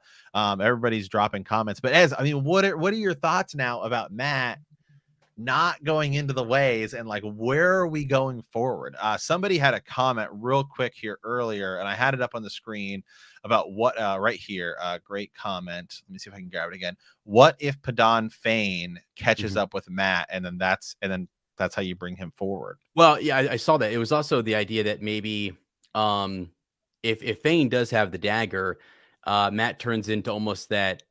He can remember how in the Great Hunt he's chasing chasing Fain because he can feel and sense the dagger. It's almost like a sniffer like ability. He can feel it, and maybe Padan Fain is going to go to Fal Dara, or knows where they're going, or he travels the ways himself, right? And Mat follows later or something. It's possible. There's something up though with the dagger. The dagger will be involved, and Padan Fain will be involved. We know that for a fact. It's just how did he get it, and where are we going to go? I don't know, man. The only way I can think that you get to Fal Dara as quickly, because Matt, let me ask you this question. Is Mat going to be there at the Eye of the World? I think so. I think just the way he gets there is going to be very different, and it's going to include Padan Fain. I know there was some mention that, well, Barney Harris is out, and he didn't come back to film this next batch after the closure. Well, somebody just left us a really good comment saying that the last shot was out of camera, and I'm actually going to pull the episode back up here really quickly, just because I want to see that shot to see if it does look like it could be CG'd, and then they filmed them again, perhaps changing, because they could have been like screaming, hey, like screaming that it's closing behind them. So I will take a look at that really quickly. But I mean, it's so hard. It's so hard to know exactly what's going on, because remember, they filmed the first 6 episodes before they got shut down with COVID. I think that was like summer-ish of 2020. So this is like coming out. This is sort of coming out of like everyone getting laid off work and like the big shutdown. Sure. And then, they were still able to sort of film a little bit, and then we don't know what happened. I mean, it does kind of look like that. I pulled it up myself and was just looking at it. It could. And actually his reaction, it comes twice. Like it looks like he does the same facial expression and things like that. So I'm not. I will say, comment here from Blazin. The show is a joke, destroying the source material. Like, again, this is one of those things where I don't agree. I like it, but I will give credit to people who are like Superbook people that are on this, just because it's like, man, this is beginning to feel like a big departure. Like, so I'm really curious to see how it goes going forward, because I think for some people they are in that camp, and other people, even us, we're like, man, what's going on? And so it is a bold strategy that Amazon and Rafe they decided to go with here in this season 1. It is not going at like we expected. I mean, again, I'm loving it so far, but I never want to discredit people who don't like it. Let me tell you one quick thing too. The benefit that we get here is we get to see things that I think were there in the spirit of the books that we didn't see on page, like Siuan and her father. Now we understand all of the fish references and those things. We understood some of Moiraine and her relationship with Siuan. Now we got to see that. We didn't really get to see that. You know what I mean? It was hinted at, and there was a history and a past there. Then there's the New Spring book. Now we just went ahead and said, yeah, this is actually what we were implying the whole time. Let's just go ahead and show it. So I think the show has the opportunity to show us extra bits more and expand it. Now, I know some things are being changed quite a bit, but again, it's bringing in a lot of people who haven't read the books, and they love the freaking show. The show's awesome. You know what though? I am watching this Mat scene again. Yeah. It could be a reshoot. I think it is. Yeah. I'm actually pretty sure it is. If you go back and watch it, the frames are the same frames. Yeah, that's what I thought. Mm-hmm. Yeah, so that is interesting. That is interesting. If you look at the frames, it's like he kind of looks like one way, and then they do it again and again. People also need to remember too, regardless of what happened. I mean, I know everyone wishes him well and wishes all the casting crew well, and I do wish them well. But Matt, here's the thing too: they faced a pandemic, they faced some pretty crazy stuff in trying to get this off the ground and give us a really good show. So far, I am beyond pleased and happy with it. I'm excited. Like, I know what happens in the books. I've read the books multiple times, and I'm still shocked at what they're doing. And it's very interesting to see the changes, the spirit of the characters still come forward. It's already deviated so much that at this point, it's its own thing. It's a different universe, and it is what it is, and I'm pumped to see it move forward. We have people like your mom, like we have friends watching it for the first time. Yeah, who like love this, and they're just they're down, they're in. So I am still just so surprised though just about this really quickly. I am so surprised that there is no explanation why. Yeah, why? I mean, it's been an incredibly long time. Oh, sure. That you would think that we would have some sort of explanation as to why he would have left. And I mean, it's fine with whatever, but it's like, dude, he's deleted his Instagram. He's deleted, like, yeah, I would say you can't even find him. You think mental health issues? Just right. I would say if they just said to us, hey, it's personal. Okay. It's personal. It's none of it, like I know it's hard. It's because very well, I mean, we care about the health and wellness of all the cast and crew. And so, it you know, it is what it is, but this may be something that happened mid shoot or mid whatever. And they said, we got to roll with it. And it is a lot. It is a lot. And it does potentially, you know, if you go into it thinking, man, I don't know, you know, like I don't know that it's gonna like take off, you know, like there's interviews with Chris Evans, Captain America, who's talked about, he's like, man, you are so locked in because they want you for like 6 movies. Sure. Yeah. It's a lot. Yeah. It's a big commitment. They're all traveling super far, going to different countries, having to stay there for a long time. Right. Well, think about Zoe Robbins. I don't know if she lives in New Zealand or not. I think that's where she's from, but dang, dude, some of that travel is quite a bit. It's a big commitment. It's a huge thing, especially when we have lockdowns and travel restrictions and all sorts of stuff going on. It's still difficult to get around. Right. So yeah. It's just it's just interesting that we haven't gotten any sort of just any sort of reasoning why. So nonetheless, I mean, so there's 2 episodes left, right? Yeah. We still have to meet men who we know we're gonna meet men. We still have that sort of Aiel flashback dream, something like that. What are we thinking as for the next 2 episodes? Yeah, so you're right. We get to Fall Dara. Just to put this, I think some folks where I saw some comments about like, hey, why are we going to the Eye of the World? Simply, it's to put the dragon next to the Dark One's air quote prison, or near the Dark One himself, so that way we can have a confrontation. That like he's in a weakened state, and Moiraine knows it's one of the 5 she believes. So we're going to put that person in close proximity to the Dark One, and that's their solution.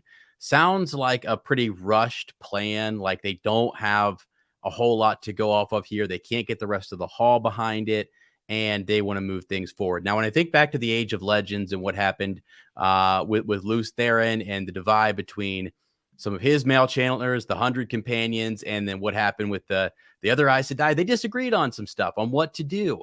And right now it is kind of crazy. You almost from the other Ajah's perspectives, you could see why what happens to Siuan later happens to her, because once it's found out that, hey, you didn't tell anybody about the most important person out there, this whole quest to find the dragon, you kept that secret from all of the other Aes Sedai and you ran with this on your own. That's going to tick a lot of people off. And you just went ahead and threw him at the Dark One in the Dark One's prison. That's where they're going with this. And so they're setting up a big tower divide, and they did it right in this episode. Yeah. So I do think we will still see stuff going on at the tower. I think, yeah, man, I don't think that Siuan is going to get like deposed at like episode 8. But I do think something's going to happen with Liandrin where we possibly find out she is Dark Friend. AKA maybe not a red Ajah, maybe a black Ajah. Perhaps there is another Ajah. How dare you? How dare you? We'll see. We could be done with the White Cloaks, by the way. We could be done with the White Cloaks this season. For now, sure. Just this season, I do think Will we see the Green Man? I don't know, actually. And who's going to be that villain in episode 8? We've still been seeing Balsamon in the dreams. So I think this next episode, like as they're traveling, a lot of stuff's going to get revealed. Like a lot of here's kind of what I think's going on with you. Here's what I think's going on with you. Because Moiraine did say there'll be plenty of time to talk as we travel throughout the ways. Now they're also going to have to spend time just making the ways seem dark, mysterious, and scary, right? And so I think we're going to get a little bit of that. You know, we're going to get I think Egwene and Nynaeve are going to have a conversation, right? And then I think because Mat's gone, I think Rand is going to be talking with Rand is going to be talking with Lan, maybe. And remember, he did have the blade. He did pull the blade out. Maybe we get a little bit of like, here's what's going on with that blade. And I believe the IMDb description, right? The description for this next episode was that we would find out who the Dragon Reborn is. Moiraine would reveal who the Dragon Reborn was. Someone said too that they think Min will be very important to the reveal of the dragon, seeing those symbols. So someone at Fal Dara, I believe we'll see Min there in Fal Dara, will tell Moiraine something. It'd be one of her contacts, or Lord Agelmar will bring her forward as this individual who can interpret signs or read something. Right. Because remember, they changed stuff. Remember that IMDb had them up and they took them down. But if you look at them, they're the exact same thing, which was Moiraine faces the consequence of her actions. Mat faces the darkness in himself. Egwene faces the most powerful woman in the world. And the next episode is The Dark Along the Ways. Yeah. Yeah. So, we'll figure out, like, and again, it just because that's the description, right? I mean, even if it's like who she believes to be the dragon, still could be wrong. It could be, because they said, I mean, right now they're even thinking, okay, it could be Nynaeve, even though her age doesn't fit, but you can't discount that kind of power that we're seeing from her. So, there's that. Now, folks are asking some questions, just by the way, about Fal Dara and the Eye of the World, Shayol Ghul, and all of it. And just to clear some of that up, yes, the Eye of the World does move, and it is a great need that will drive our characters there. Moraine's need is greater than even the need at Tarwin's Gap. And so she is... that's what helps her find the Eye of the World and the Green Man and all that kind of stuff. So, super cool to see how that unfolds. And it's going to be, so first it'll be Fal Dara, Min interpreting stuff, Lord Agelmar, all of the stuff at Tarwin's Gap will be important. And they're going to say, I think we're still going to get those lines, which is like, one Aes Sedai in this battle would be huge. That is coming. The Dark One's army is amassing at Tarwin's Gap, and Moraine's going to say, yeah, sorry, we can't go there. I have to go put the Dragon Reborn in front of the Dark One. So it's they're saying that the Eye of the World is his prison. It's not necessarily in the books. It's near there. It's in the Blight, and in the Blight is where Shayol Ghul is as well. But they're separate things. So the Green Man is protecting that pure saidin pool, and the freaking Dragon's Banner, the Horde of Valyr, baby. Like there's some pretty cool stuff up there that we're gonna need. It's high fantasy. Get those magical items, and those are what we'll rally behind in the last battle. The last battle is not going to be at episode 8, baby. We got a long ways to go. No, we do have a long way to go. So just a quick thing here. So the next 2 episodes, because remember these episodes are directed 2 by 2, and these are the 2 that were directed post when they came back from COVID. So the next episode is directed by Karian Donnelly, who has directed a lot of sort of television, handful of episodes, did a few episodes of Altered Carbon, Krypton, but I would say where we should get really excited is Vikings. It's 15 episodes of Vikings. And nice. So we know that this is supposed to be sort of a big battle. Vikings, great show, definitely has some really, really cool battles in it. So I think you're bringing on somebody for some big epic battle sequences. Yeah, which is cool. So again, that Tarwin's Gap situation, and then I mean, remember at the end of Eye of the World, Rand not only defeats Ashamael and Balsamon, but then will go travel, I believe, or do something with the power over to Tarwin's Gap and win the war there. And this is why Uno, Ingtar, all those individuals, they start to, I mean, Like later on, they're gonna really, but wow, that's Falma, where they're gonna see what he does at Falma. But something happens that they can't explain. They might push that forward. They might start to rally around Rand earlier than we think. Who knows? But the Eye of the World. Someone mentioned that the Eye of the World might not be this oasis where the Green Man is protecting this pool. It might just be a part of the Blight, and they might make it. They might merge Shayol Ghul and Eye of the World. They might do that. Just in the books, to be clear, they're different. But yeah, it perhaps just to make it easier, they do that. You know, it's a cool name. It's pretty awesome. But two separate things. I just can't wait to see. I can't wait to see what goes down. First of all, like you said, Matt, some major stuff's going to go down. Some storytelling. Remember, there was actually a clip of Tam al'Thor. We saw him like what looked like later on, not the stuff we've seen. I thought maybe they were going to go back and like he shows up later in the season. So I was like, is there more flashbacks to come or something? There has to be, because we know that there was an Aiel. There's an Aiel thing. Remember, we saw it in the fighting and dragon fighting and stuff like that. And I think that could get explained, because the interesting thing is they've really gone out of their way in every episode to pull us in the direction that everybody is the dragon except Rand. Rand has the least amount of hinting, I would say. Just like, oh, he has his hair and he saw it. It's like, for people who don't know anything about it, it's like Loyal could be the dragon because he has yellow eyes and a wolf pack. Nynaeve could be it because they said she's one of the most powerful. Oh, is Logain as powerful as Nynaeve? And we saw her channel. Egwene, sorry. Nynaeve goes Super Saiyan and blows stuff up. Matt's got the dagger, and Rand thinks he remembers seeing a mountain. Okay, it's like like, you know what I mean? Yeah. So they've gone in every way to make you think. So I think you're going to go into this next episode thinking, wow, now it really could be Matt, and then they'll reveal that it's Rand. That it's Rand. Yeah, exactly. Yeah, and that's what they want. They want that big send us off unless they change it. Yeah. Well, I mean, maybe they keep it going for a little bit longer. Maybe they do, and we all freak the heck out. But I really think they're going to drop Rand on us right at the end, unless they change it to it split 5 ways. The only 2 options I see right now are the dragon soul being split into 5, or it's Rand al'Thor. I don't think that they would make it anyone else. That's just not going to happen. And really, I think it's going to be Rand. Sorry, when they mentioned that, I thought, all right, it's another false kind of trail just for show watchers only. And I think it's great. I think we always mark these spoiler because we're talking full spoilers here, and we want folks to be. But even us who have read the books, we're watching this going, hey, we don't know. Like, this is why we watch it. Like, we're looking at a new interpretation of this, and Rafe and others have said this is.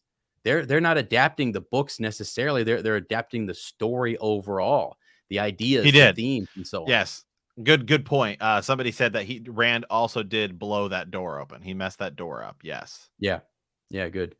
Other folks are mentioning that the Black Wind is something we will see in the Ways. Yes. I agree. Machin Shin. Yeah. Machin Shin. I don't know if I ever say it right or not, but I never do either. Yeah.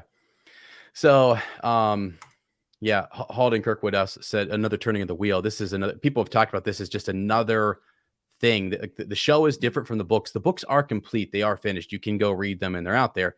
And this is their own interpretation in 8 seasons, 14 books into maybe 8 seasons. We're trying to get there.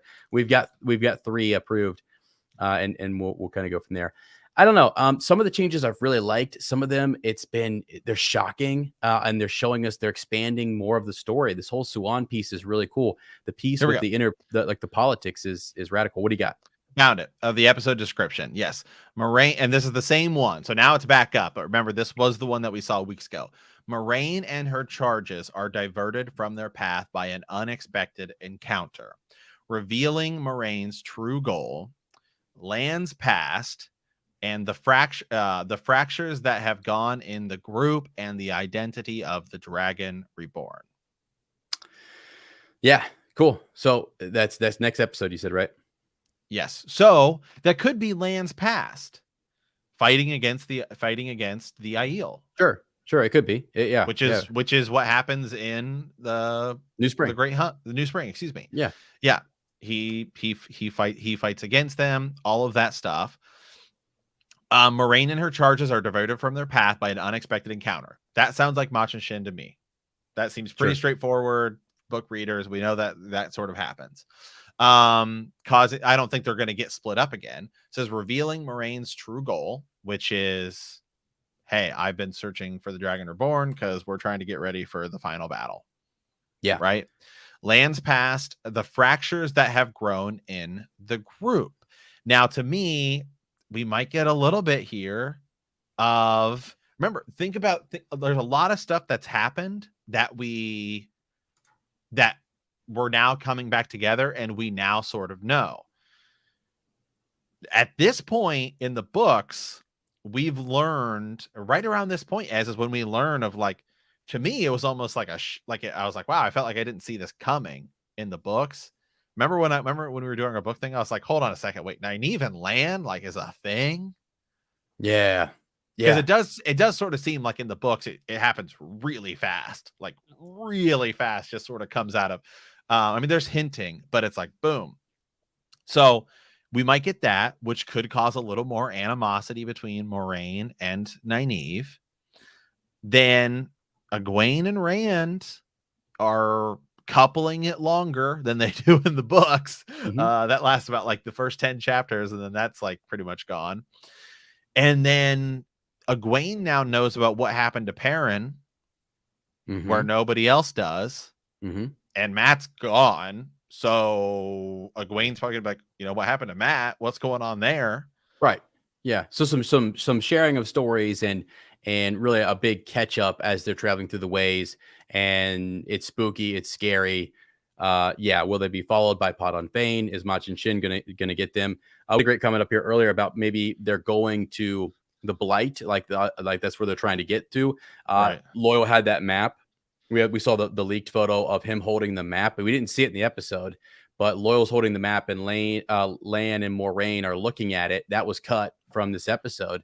But it's like either diverted to Fal Dara, and it's the builder, Loyal, who can help guide us through the ways and might say, hey, we got to divert this way and whatever. But along the way, they're going to be telling those stories and doing the backstory, the catch up, like you're saying, I think.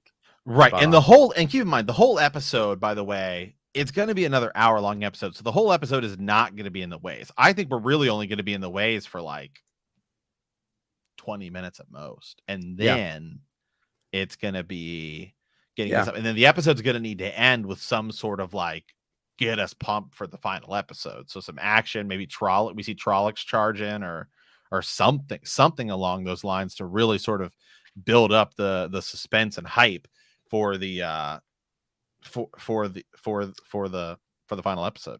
Yeah, for sure. You're right. We have to build up towards either the Trollocs marching through Tarwin's Gap or something. Someone channels, or maybe it's Min reveals who the Dragon Reborn is. All that kind of stuff will be really cool. I did like this comment here about Nynaeve, though. We actually slip away from the Siuan Egwene Nynaeve conversation. It's just left hanging. So I think we will get them talking about this in the ways as to why Nynaeve agrees to go along with whether that be the tower or just the tower's plans. How is it that Siuan convinced her that this was necessary? Because it kind of feels like they told the two girls something that they won't tell the boys. And so they're maybe in on this plot or this idea with Moraine. Because even in the description that you read, you said Moraine is going to reveal what her true intentions are and all that kind of stuff.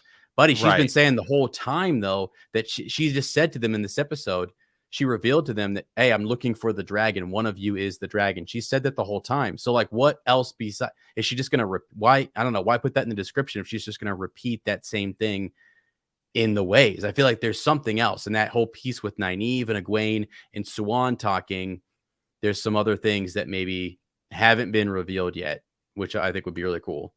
So, yeah. And then, so, okay. So here's a question. So how do we think that she's going to figure out how is it going to be explained that it's Rand? If it doesn't go down some weird fracture route, and it does obviously go, I'm assuming the same way as the books, how is it going to be explained? What has she seen enough of to know that it's Rand? Well, so in the book, again, it's the fact that they just go to the Eye of the World, and things happen between. It's some of the stuff that Rand does, or it's just the fact that he channels. Really, is that he is the male channeler kind of among them. The problem is that if Mat's not there, she can't see that he can't channel, or that Perrin's got something else going on. I think it's got to be that he channels in some epic way. Right now, why the reason that Nynaeve is the leading candidate is because she's channeled to such a degree that no one has ever seen before. I actually think in this next episode, Egwene is going to channel, and it's going to be a big deal. So could be. Good point. Again, they have been hinting at the hair, and so maybe if we do get some of this Aiel flashback, that's where they ultimately think it was from, and we'll get just a little bit more of that. The other one is in the books, Moiraine, we will come to find when once the dragon starts doing things, some of this debate becomes, well, should we save the dragon for the final battle? Do we want to protect him to make sure he gets there? Well, Moiraine is kind of the opinion that no, the dragon will, if he is the dragon, he will be there. So it's kind of free will. You can do whatever you want because I know that the dragon will be there for the final battle. So I think she could almost exclude Mat because Mat's doing his own thing. And you could say, well, the real dragon wouldn't do that. Yeah, is one way of doing it. Yeah, he's eliminated because then you could almost say that Perrin, maybe she'll explain more about the Yellow Eyes and the Wolf Pack, and she'll say I can eliminate him, even though she seems so like I don't know who the dragon is or what's going on, but something had happened. I would actually, to me, the thing that would cause me to believe that he was the dragon, honest to God, is the moment when he goes off on her in episode 2. Mm-hmm. And he's like, where are we going? What are we doing? Like that. Yes. If we see more of that, right? Right. That is the dragon. Right. That is the dragon. That is like the mannerism, that is everything that the dragon is supposed to do. That sort of, because she seems, when it happens, if you go watch it in episode 2, she seems taken aback for a second. Right. Yeah, she does for sure. Someone mentioned, so Rand was reading from the Griathon cycle, the prophecies of the dragon, and I think this is kind of cool. He was reading from that. Maybe more of it will be revealed by men or be listed off in the ways. But twice and twice shall he be marked, twice to live and twice to die. Once the heron to set his path, twice the heron to name him true. Once the dragon for remembrance lost, twice the dragon for the price he must pay. 5 ride forth and 4 return. Above the watchers over the waves shall he proclaim himself, bannered across the sky in fire. So like it could just be that he's there. Maybe there is a bit of heron marking that happens. There's a lot of different things. I think you look to the prophecy sometimes and say if it's read out loud and then Rand has a heron mark, burned in because of the blade or who knows what, and he tries to hide it, and we see that it builds that dramatic kind of irony. Like we saw one of the prophecies fulfilled. Moiraine doesn't see it. We're with Rand, like, yeah, hide that. so she doesn't see it. I mean, they can change things up a bit. They've already done that quite a bit here in the show. So, I mean, yeah, man. I don't know. It's gonna be interesting. I'm super excited to see, like, just where this all goes and how what's gonna happen next episode and how it's gonna and what we're gonna see. It's just because it's so interesting because like we're on pace with Eye of the World, but at the same time, it's like so much of the rest of it is like fractured, splintered, way out there that they do just keep us guessing. So they are doing a great job in keeping the hype up, right? But at the same time, keeping us on our toes. Right. Yeah. It's all in the execution here as to how they reveal it and how they weave in some of the prophecy. Moiraine, like you said, Rand kind of pushing back on what she says. This could happen too. And this is a good point. Sauce Man here. I bet there's a dream sequence in episode 7 when they're in the ways taking a break. Rand sees the Dark One and wakes up with a brand. Also, yeah, we haven't seen Balsamon, right? Or the Dark One as they're right. The man in the dreams. We haven't seen him in like 2 episodes, I believe. Right. Yeah, exactly. And so, yeah, who plays him, right? I mean, who's going to be that person stepping up to Steve, the guy who plays Steve. Lord, where's he been? I don't know. That's what I'm saying. People have been, the whole chat, I've been seeing people like Steve ? Where is he at? So I don't know. Yeah. All right, guys. Here in just a little bit, we're going to have our patron, our buddy, Ryan, pop in here on the show. We're going to have him in here, get his thoughts going, because we have much more to discuss. But it's crazy, man. I mean, I am impressed with this episode. My thoughts on it are, it showed us more than what we've seen in the books. It does change things a bit, but the spirit of it is still there. The Moiraine and Siuan stuff is epic and awesome. I love it. Right now, I'm loving it, man. Absolutely. Yeah, I'm gonna look up here and see if there's anybody who we know has been cast that we haven't seen yet, because that would definitely be interesting to say the least, because then we can sort of look at and say, okay, like, wait, what's going on here? Who haven't we seen? Logain, Steppen, Ivan, Ilya. We have not seen Ilyena. Or Lews Therin. Will we? We know there has been a Lews Therin cast, but I think that's going to be season 2. But you and I have talked about this as well. As I think it's possible we could get a dream or something. Yeah, for sure. We're gonna get some context, some backstory. I still think we're gonna see Tam. If we see Lews Therin, or if we hear about him, or if Rand hears someone speaking to him, if he reveals that, I don't know. That would be crazy. I think he's just gonna. That was Basil Gill, by the way. Oh, was it? Cool.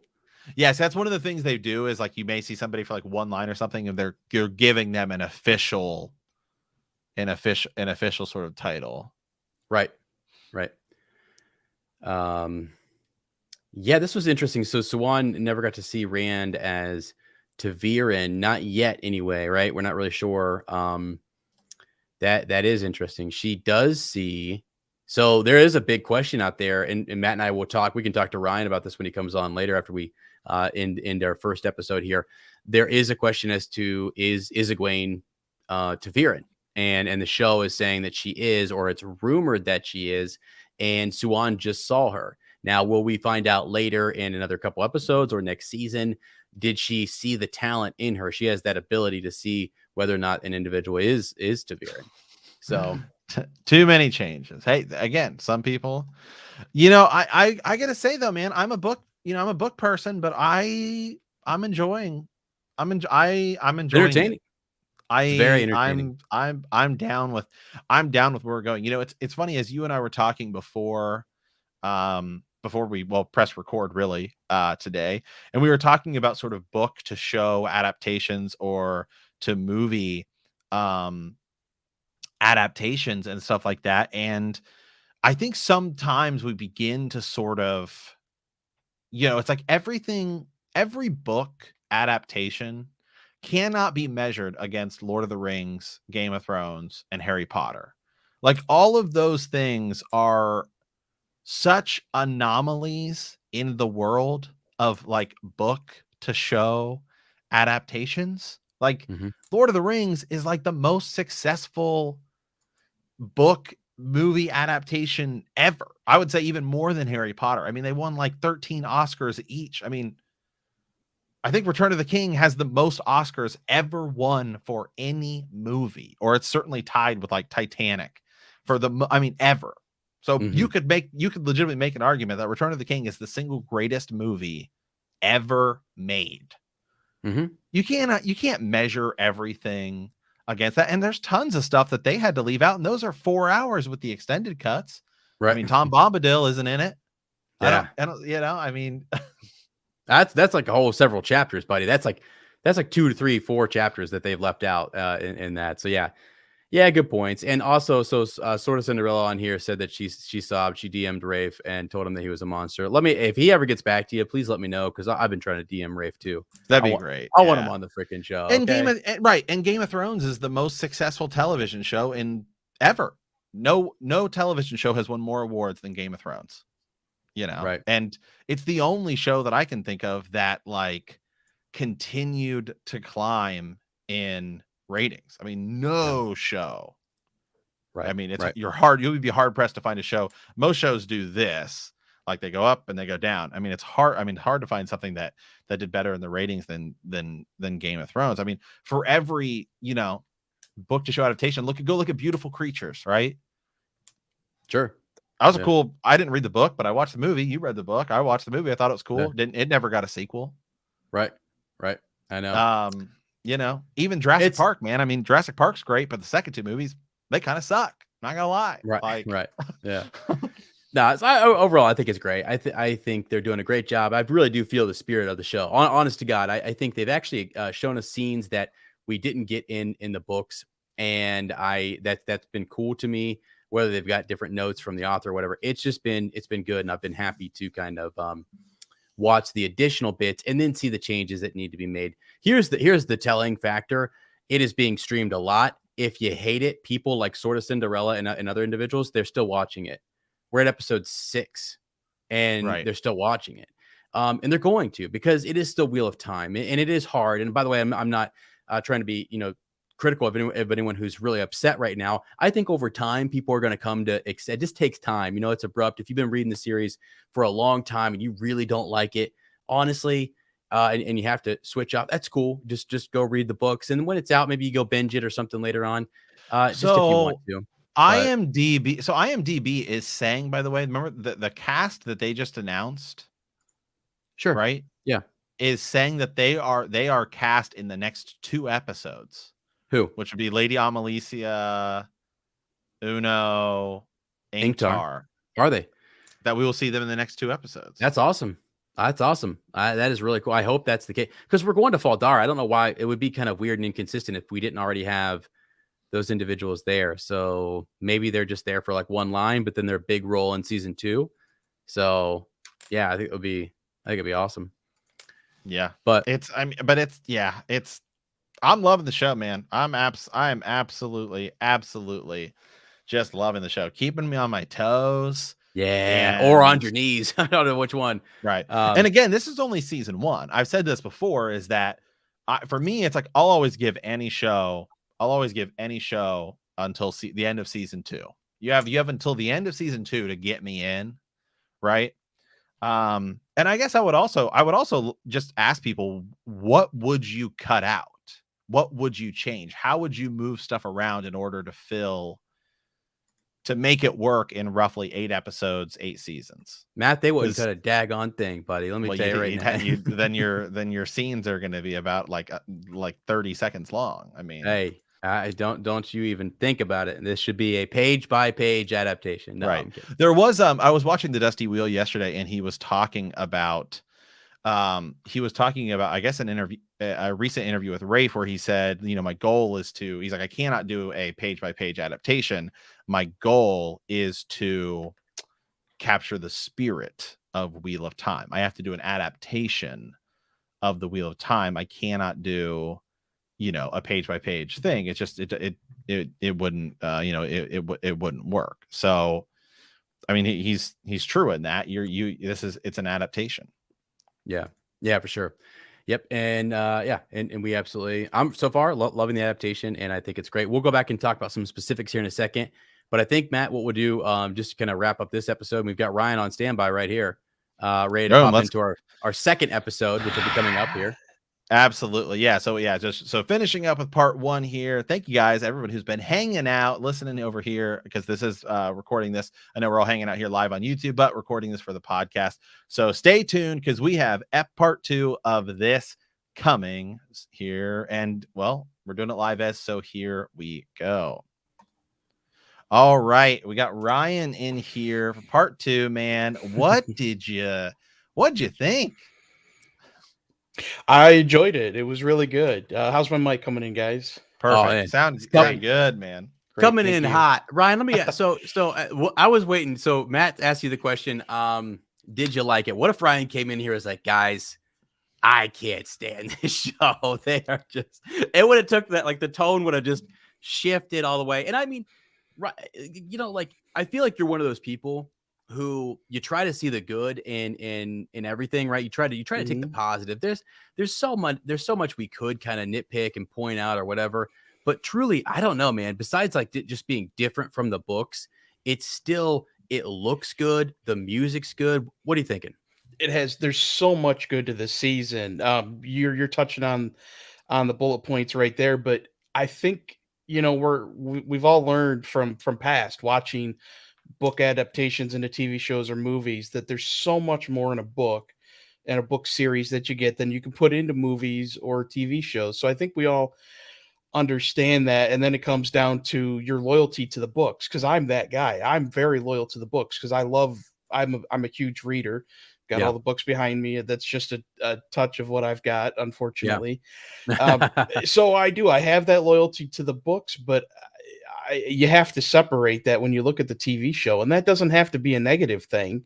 No. If someone doesn't want to, that's fine. Cause I totally get it. There have been books that I've seen movies or shows and I'm like, no, this isn't working for me. I like the books. I'm just going to stick with that. And I gave up. Yeah. And so I understand why people will do that with this, because they're making some changes, which we expected. You guys talked a lot on that before the show aired this year, which is fine. But I've really been enjoying all the episodes. We're through 6 now. I think when you guys had talked about it in the past, where they would be when you have 2 episodes left, because the end of Eye of the World is such a big. There's so much action and things going on that would probably be the whole last episode. Then we've got a lot of ground to cover in this next episode. And I don't know, I think you guys talked about it just a little bit ago. Are they going to get through all that in these next 2 episodes? Or are we going to have a season cliffhanger before the end of the Eye of the World book? It's going to be interesting to see what they do. Yeah, for sure. 2 episodes. I have kind of felt like the episodes have been jam-packed. But then again, I'm looking for Easter eggs and all sorts of stuff. How do you feel about what they're actually fitting into 1 episode? Because Rafe wanted 10, but it sounds like we're going to get 8 episodes. I mean, what are you thinking there? They're doing a really good job they're packing a lot of information in, but they're doing a really good job of slowing down in some moments. Like I just did the rewatch of episode 4 earlier today, like I was telling you, and the scene where Lan is praying and Nynaeve comes out in the woods and catches him, and then he explains to her what her parents told her in the old tongue. It's things like that where you got lots of speed going through. We're covering a lot of ground. We're covering a lot of detail and backstory. And then we slow down and we get something so deep and emotional. And it's short. It's not a long drawn out scene. It's something really quick. It's a 2-minute scene, but it just pulls you out of a fast paced event. And then the viewer just sits there, and now you're in your feels and you're emotional. Absolutely. And then they went into another scene after that was emotional as well, in a different direction. And it's just, they're doing a really good job with the pacing of the shows. From what I could say, I mean, we've got 2 more episodes left, and we'll see where they cliffhanger the end of season 1. But I really enjoying what they're doing. And I don't know where they're going with this. I don't know what they're doing with Matt. That's crazy. Well, let me ask you about Matt here in a second, because that's something huge that happened. But I want to bring up something that you mentioned.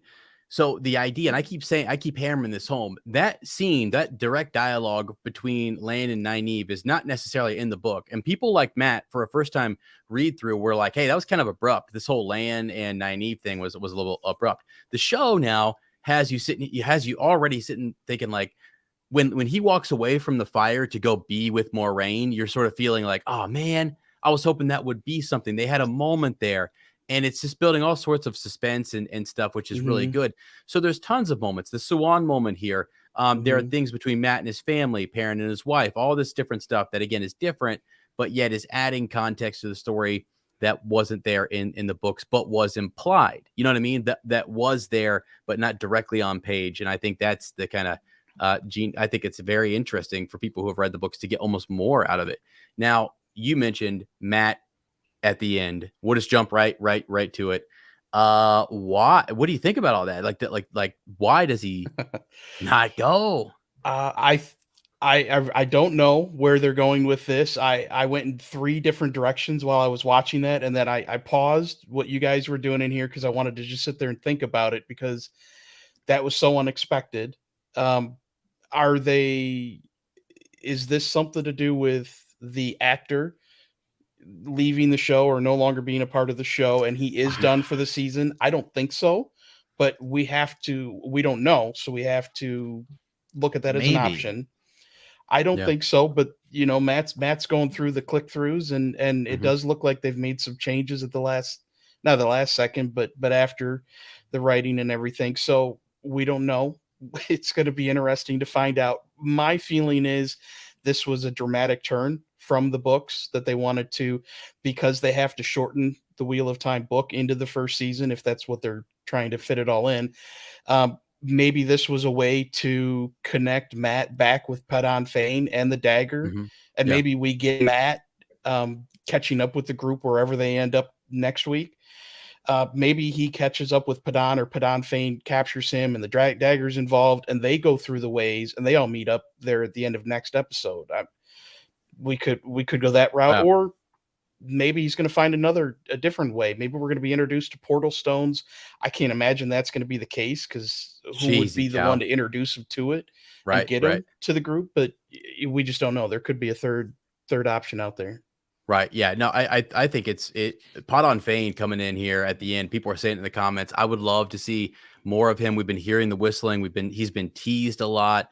Less of him has been more of him, actually, and now we need more of him in these final 2 episodes, I think. To have him with that dagger, maybe guiding. I mean, that would be kind of he's a dangerous dude, and if Matt hasn't seen what we the audience have seen of Padan Fain, and we see him trusting Padan Fain, that would be a crazy twist, right? That's true. And like I said, I was thinking that he might be captured by Padan Fain. He could be entrapped by him, or not entrapped, but you know, hey, I need help. He's grasping for straws in some reason. Padan Fain's a familiar face. It says, dude, let me get you caught up with your group.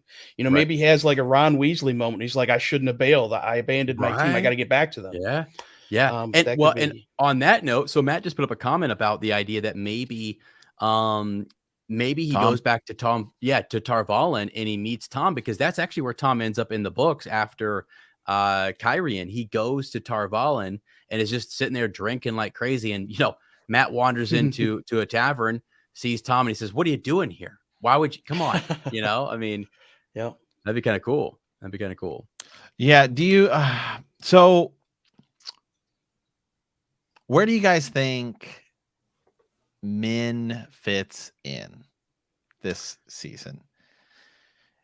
Do you think Min's gonna give prophecies, and then they're all gonna tell Moiraine, hey, we just talked to this girl and this is all what she said, and then maybe Moiraine's there when Min's there giving her prophecies, and then that's where she's like, okay, well, now I know who it is. Yeah, Moiraine reading those signs. So in Baerlon, that is what Moiraine does. She pulls Min aside, looks down that hallway, and there are the boys, and she reads them. And so Moiraine gets sort of some of that, and we learn a bit about it ourselves. So yeah, keep some of the players, or the dragons, air quote, in the dark, but have Min say something to Moiraine, or tell us what she sees. That would be fascinating, especially right here. They have a big opportunity. If you want to, I think what a TV show can do. What I like about TV shows when they do this is when they foreshadow, right? They lay some groundwork, not just for like the next episode, but like seasons later. Like really say, like Min can say much more here and see many more signs and symbols around individuals that take us further in the series than we ever thought we would get. So, yeah. So cool. It's just going to be interesting to see, man, because there's only 2 episodes left. Ryan, what do you think? what's going to be the villain? Are we just fighting Trollocs in the final episode, or what do you think? Are we going to fight the Vision we've been seeing in the dreams? Padan Fain, Mat, even possibly? Who knows? That's the question. We really haven't been introduced to. I guess you could say we've been introduced to a villain, but just in short, quick snippets. What, 3 times so far in the episodes? I mean, we haven't even talked about.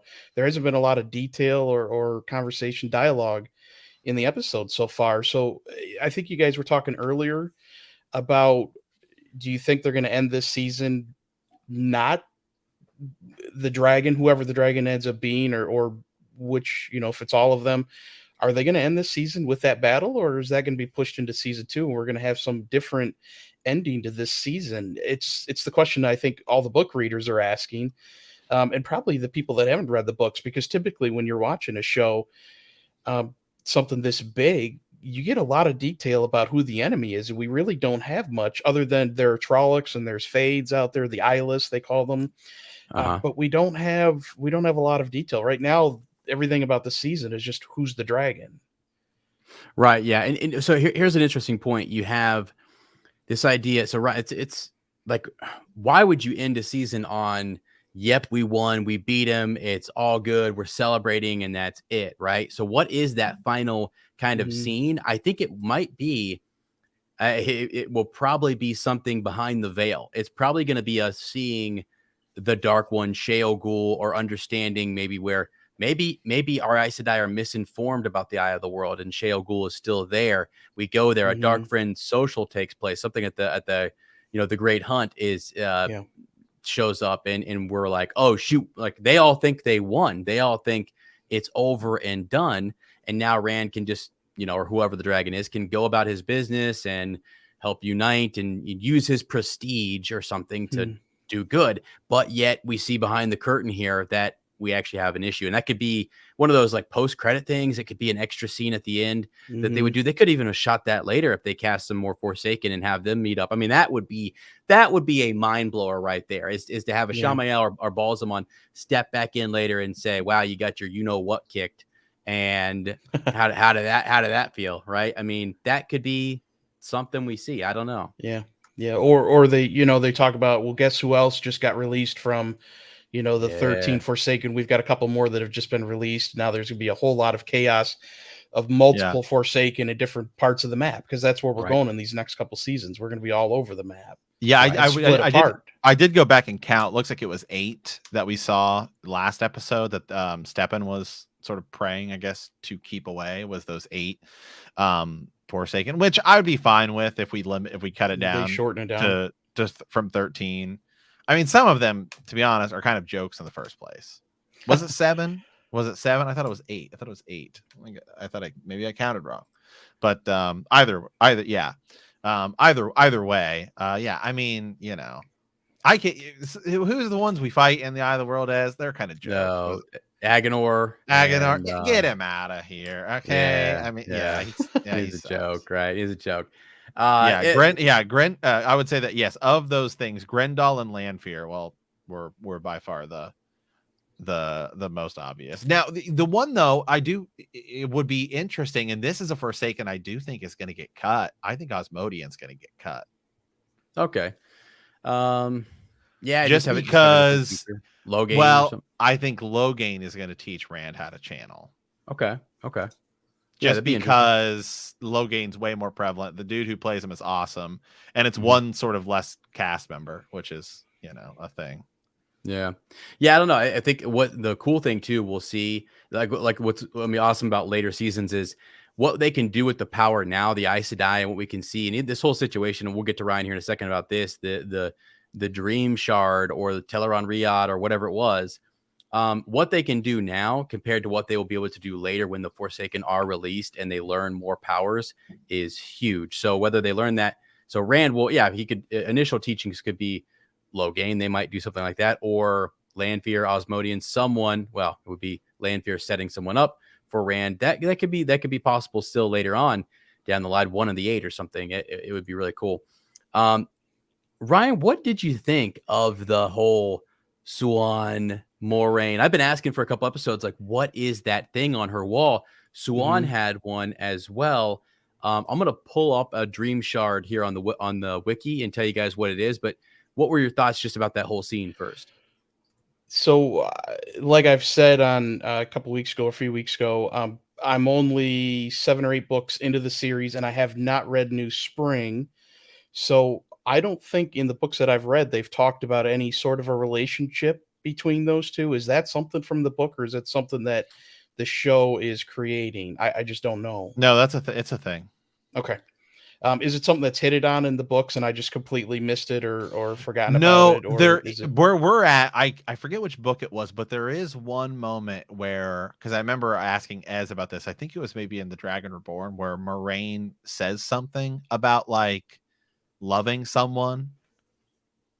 Yeah, so there's that. There's also because there is a huge spoiler. There is something that I can't reveal yet, just right here, and people can say in the comments if they want about Moiraine and her love interest, which is interesting. There is a moment though. I know who she sort of has a love interest with later. Hasn't met him yet. In the show. So in the book though, there is in The Great Hunt. You know, she does have that conversation with Suan and figures out, like, we learn that there's a closeness, a friendship, which we kind of see here, which they did a good job of showing us that. But I think it is hinted at more in the New Spring stuff too, that she was more intimate with her than what we realized here. And then there's the whole, you know, she's not with Lan type of situation, which is, you know, there. So yeah, I mean, I think for some people, it's subtle. So the reason it will be a shock, and the reason it's fine for you and most people to be shocked that they did this, even veteran book readers, is it's subtle. It's not really direct. They don't ever actually on page say that they were making out and doing that they were this intimate. Right. It's just implied. Down your knees. I mean, that did make me laugh. I tell you what, the Amyrlin thought on her punishment, and she summoned her to her chambers, and I don't know what all went down, but crazy stuff. I did like what they did with that portrait, though. That was really cool. Yeah, that was cool. Yeah, and so someone brought up a dream shard, and this is a little bit later on in the series, but a dream shard is this pocket dimension that's created by a channeler, and it exists between the real world, and then Tel'aran'rhiod. And the creator has control over the contents of the room, and they can invite or bring people in and out of it. Now, that was something that people from the Age of Legends had access to or knew about and could use. I don't know that that's what this is. If it's just is it a Tel'aran'rhiod that she traveled through to a place that they set up? Is it the dream world necessarily because they were physical and intimate there? Did they enter the dream world in the flesh? That's another big question. You can do that. We see Rand actually does that and is warned not to do it when he chases Ravine into Tel'aran'rhiod in Fires of Heaven.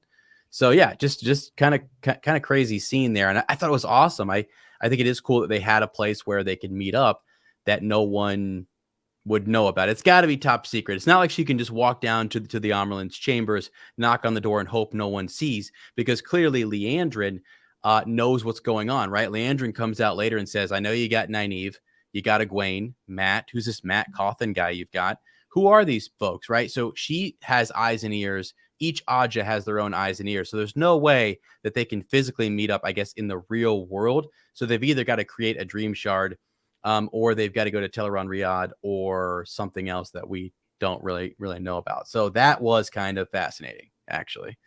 They made that location. It looks like it's exactly like the shack she was in as a kid at the opening of the episode, right? Okay. Right. So, which is why I think people were hinting at the idea that you can, in a dream shard, you can make it what you want. You have control over that, complete control. But also you could go there.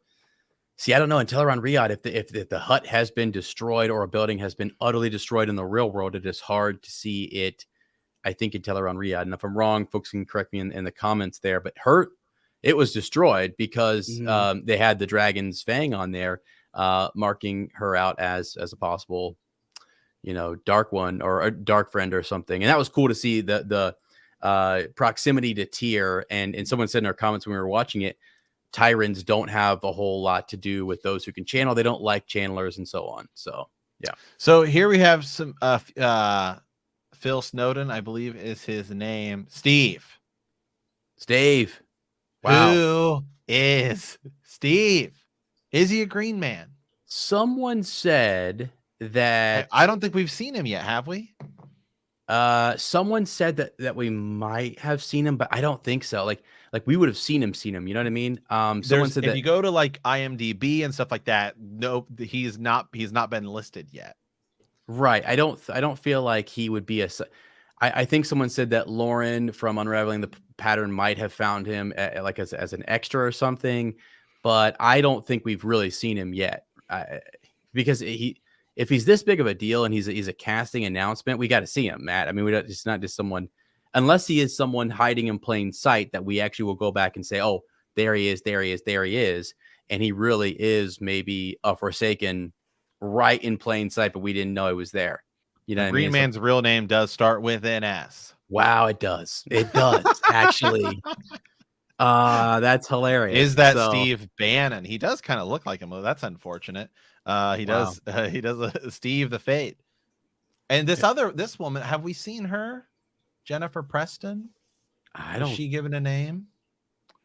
I don't think so. Again, were you is this as Mrs. Grinwell, the farmer? Okay, so she was she was the farmer, yeah. So we've seen her, but we have not seen Steve yet. Steve. Okay. So I'm thinking, but because the whole deal was, remember, Dana, we thought was like, oh, okay, that's just gonna be somebody we run across, and then she's like a super important character. Yeah. Also, Steve. I mean, I guess we have names like Matt, you know, but my name's Matt, but it's like, hold on a second, Steve. It's like we go from Moraine to Lan Mandragoran to Nynaeve, you know, to Steve. Come on, now. Like, there's no way. I don't even do that. Wow, wasn't he the farmer? I don't think so. Although they're cast at the same time, so maybe I thought that. Maybe. Nah. You mean the Grinwell? He wasn't. I don't think he was a Grinwell. I don't know though. Yeah, so that's cool to see maybe who that is. It would be really cool though if there was this idea that in Tar Valon and around there, one of the extras or who we think is an extra is actually someone really important that they've cast and is hiding. That's the kind of stuff. That's the deep level, deep cut stuff that I wish shows would be able to do more. How do you pay someone to do that? I don't know. You know, without using them, but Steve Al Smith. Steve Al Smith. Oh my God. Oh my God. I love it. That's wild. So one of the things I really enjoyed about this episode was the dialogue that we saw, and there were a few points when it hit really hard, and the opening, well, not the opening, but at the beginning of the episode when Logain is in the chamber in front of everyone and he's talking to the Amyrlin Seed. Mm-hmm. He's just blasting them, talking about, you think you're so powerful and so high above this world, but the things that he said to them was great. I love that dialogue. Yeah, you know what the people will remember, right? I had an army at my back. They're all kind of staring at him. They will remember that one man fought against 9 women, right? So that was pretty powerful. 9 mighty Aes Sedai, I'm reading it right now, and that I still staked that green bitch to the wall. That was ruthless. Oh, dude, wow, everybody's such a ruthless comment. Ed's just over here getting us demonetized. My bad. Come on, man. I was reading directly. Quote unquote. I accidentally said the F word during the but no, he was just so brutally, I don't know if it's brutally honest, but he's so upset at them for what they've done to him, and he's just fiery with it. And maybe it's a good dialogue for the viewer to sit there and remind the viewer that not everyone around the world trusts the Aes Sedai or believes the Aes Sedai are what they were at the beginning, or what they've been purported to be, that maybe they've lost their trust with the people. It's a good little reminder. Yeah, because they're definitely beginning to set up the split in the tower, and I mean they've been talking about it too. I mean, again, so each episode, by the way, we've gotten more and more and more about like, oh, the Reds have political power. and then in the last episode, the Reds are gaining power. And in this episode again, whatever her name was that was in the bath with Moiraine said a yellow just stood up for a red. Like, we need you here. We need this. And so they're building this. I would not count it out if I don't know that she's going to be deposed in episode 8 because it's like we just met Siuan.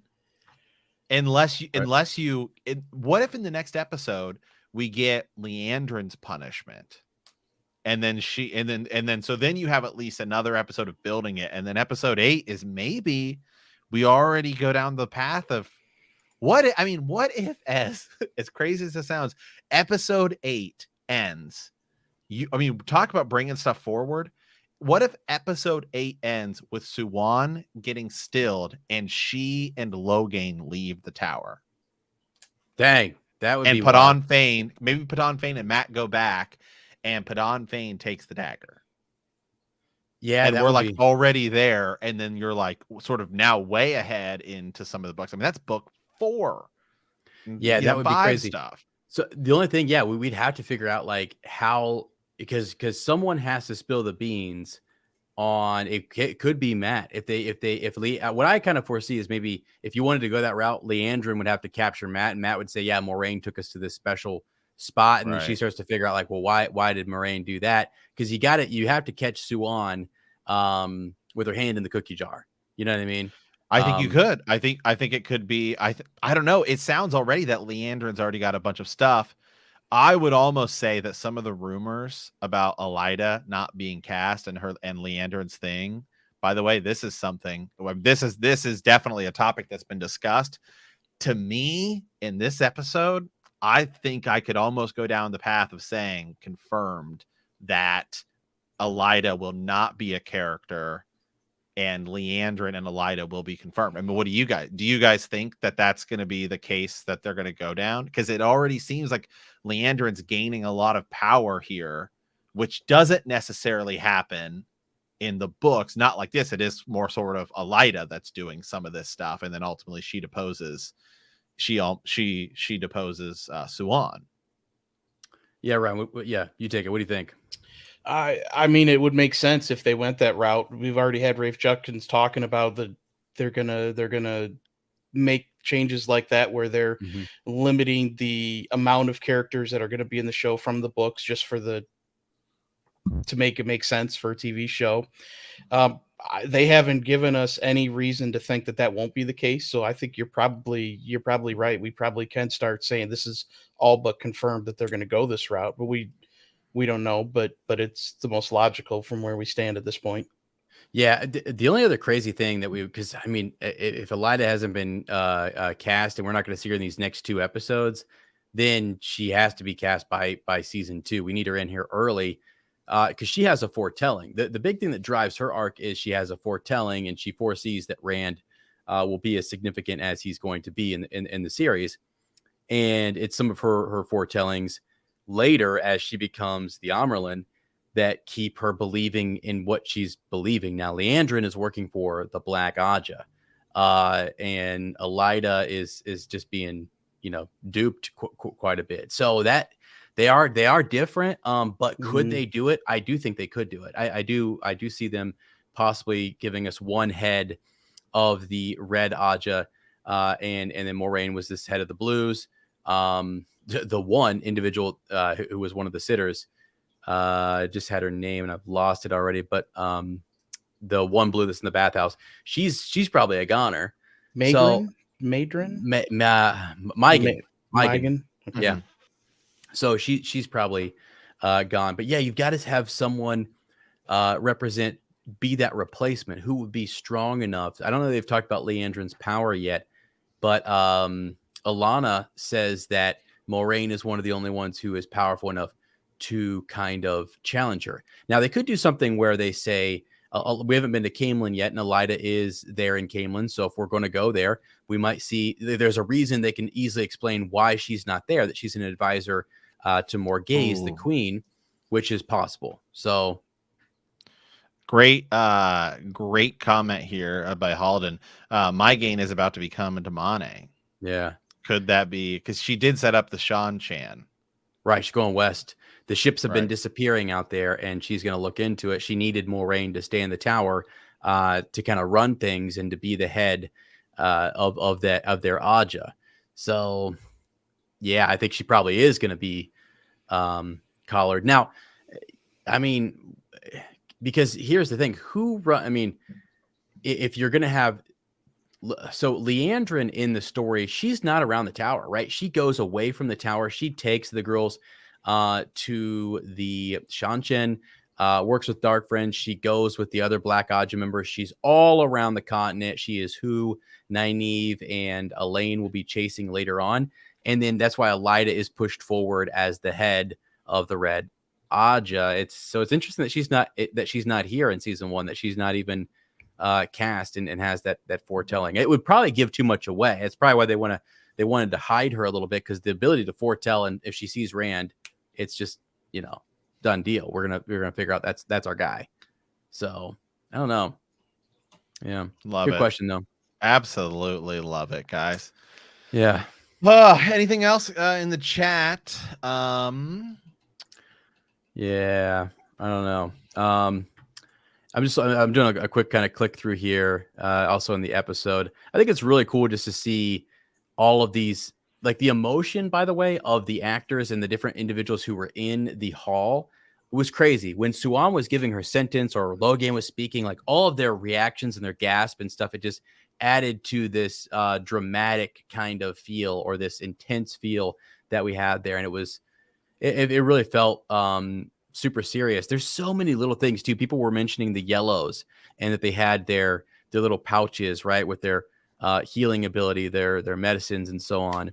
Leanne is there, by the way, as the keeper of the chronicles. She's there with her staff doing her whole thing, trying to keep order, which is cool. So all of that is just extra little tidbits that I think are cool to the world building. I think if you hadn't read this book yet and you're just coming in new and fresh, you're looking at this world going, holy smokes. Moiraine had that crap on her mouth, and that it was moving it off to the dagger, was doing stuff there. There's punishments, there's exiles. There's so many cool just things that the Aes Sedai can do, that can go through this weird portal, 2 different portals. Like it's high magic, it's high fantasy. And so I think it's going to be really intriguing for folks, and it's done top dollar. So far, I've seen that. I mean, Rosamund Pike said this, and Matt said this, has been saying it for a while. She's worked on a lot of big movies, a lot of big sets, and she's saying they went all out, man. And I think the budget's going to increase, I think. So, yeah, I'm loving it. It seems like it's going to be big. I mean, that's the thing is, I feel like these next 2 episodes are going to be huge. We talked about it. You look at the directors. It's like, man, the person who's directed these next 2 has worked on Vikings, a lot of other big projects. And so these were also the 2 that they filmed post when they came back from COVID. And we know that these looks like they have some big battle sets set up. Did Rand look different to you from this episode to the previous ones? He looked a little bit different, and it may just be that there was that much time in between the filming, but he seemed, I don't know if it was more really gaunt, but skinnier in the face. Even that was my first impression at the beginning of the episode, was that Rand looked different. Not Matt, sorry, Rand. Yeah. So hey, let me tell you what's going to happen here. That shirt's coming off. All right, he's been trained up. He's going to have to do some. So in Val Dara, he'll probably have that moment with Lan, or maybe he'll have some. So they'll start working with that sword. Let me see that sword. Blade Master might be explained. Let's go through the forms here, and they start sweating quite a bit to the point where it's so much sweat, it's not even worth having a shirt on. And I think it's time for the world to just let the dragon ride again on the freaking winds of time. Okay. Yeah. So do we see Tom Maryland again season 1? Some people are talking about possibly seeing him again. I think so. I think for sure we have. I think I saw someone say that maybe even Barney Harrison is mentioned, or is listed in IMDb, and he's going to be in the next 2 episodes for the 8. Yeah. Yeah. So I think so. I think he's going to be there, and I think maybe Tom. But if you look at the, it's weird. I agree. It is weird. It is weird. The way they shot it is weird, and it does look like he does the same turn twice. You know what I mean? It does look like they used footage over and just made a different cut or something from it. So that's cool. Here's one more big question here. So Egwene, when are we going to see Egwene really channel? I don't think she did against the White Cloaks. Yeah, she did a little puff, a spark situation, but like she did two. She did one at Valda, and then she got Perrin free. Yeah, she did. But I mean, again, compared to what we've seen from the others, yeah. When is she going to have that moment? Because right now, it's Nynaeve is who we're rolling with here. And again, in the books, Nynaeve is more powerful. But Egwene, I feel like in the ways is going to have some big moment. Something is going to spark, and she's going to have to really use it because it took a lot for her to conjure that. And again, they don't have any control over it. But I feel like she's going to have one more big channel moment. And it probably is in this next episode. I would imagine. And then Rand is going to channel, and it's going to seem in like the final in the sun, like like oh my god, like which is why when Nynaeve did what she did, and they showed that immense power, I thought, dang, just wait till we see what Rand's going to be able to do. Like, wow. Well, in the books, Rand's like fighting in the sky, and like lightning's killing like waves of Trollocs, and let the freaking dragon ride again, baby. Oh my god, let him. Like all this stuff's gonna happen. We've just read it, right? We've only just read it and imagined it in our minds, and read Robert Jordan's work, and it does paint such a good picture. But let me tell you, they have an opportunity here to bring in a worldwide. I mean, when Rand does what he does and the memes start flying out on the internet, like literally the dragon will have been born again. And at that point, if they need some epic channel moment or something, like it's just got to happen. There was a meme somebody had in the Reddit, and it was really funny. And it was it's like some picture behind the scenes, and it's like Rand's like in his makeup chair or whatever, and it's like Egwene, the actress, Madeline Madden or whatever her name is like standing there, and like I think it's like 2 makeup people or whatever. And so it's like Rand surrounded by like 3 women, and they're like Rand season 4. Like, oh my god! Oh ridiculous. My god! Oh, that's awesome. That's awesome. Yeah, they did a good job in this episode for Egwene of showing her unhesitancy and her bravery. You know, like she's as soon as they're walking through the gate at the end. Yep, she's the first one moving in. She's, she makes a couple comments throughout the episode. I think they're doing her character some justice with this episode. Right. She is more willing just to kind of accept her fate, her role, she or believes responsibility. Moiraine, She's all in on Moiraine. Right. And she knows that there's a responsibility for these channelers. It's really cool what they did with Nynaeve in the beginning was to say that she had a wisdom above her who went to the tower and was slighted. And she feels like she might be slighted. And something that they did here as well, talking about the nobility versus someone like Siuan, who was her father was a fisherman, right? She comes from a small fishing village. Moiraine comes from royalty, from Cairhien, from the nobility. Yes. And so totally different worlds coming together at the tower. So I think Nynaeve, maybe she has that one experience and she doesn't quite understand where Siuan is coming from. And maybe Siuan can be the one who connects with Nynaeve a bit more and says, hey, I was once like you, kind of, and then she can kind of rope her into being more involved in the tower and feeling, living up to her potential, I guess. New question for you guys. Did you notice that Moiraine said she could kind of like shield, or how did she put it with Lan? He couldn't feel the bond anymore. Disconnected. Yeah, what? Right. That was, I don't remember. And guys in the comments, let me know if it happens in the books. It's such a small thing that I don't remember it. If it was a thing that she could mask it. I think she called masking it. And so he comes rushing in saying like, I can't feel you anymore. I can't sense you. Maybe that was a thing and I'm just not remembering. So, okay, here we go. Masking exists in the books. Thank you. And I'm just trying. Do you remember? So David, when did that happen? Or, when did that take place? I know we have a whole transferring of the bond later on. We were already at that point in our book club, but like, that was kind of cool to see that was something that you could do. You could mask the bond, and then he's rushing in and he had to go protect the Emond's Fielders. He lost them last time, so he's going to protect them. Plus, she had to go to her little secret meeting. I just thought it was a kind of a cool thing as you explore the powers that the Aes Sedai have and the bond that they have with their warder. For individuals who haven't read the books at all, that's another, like, they can do that. I mean, this is all little stuff that is intriguing, I think.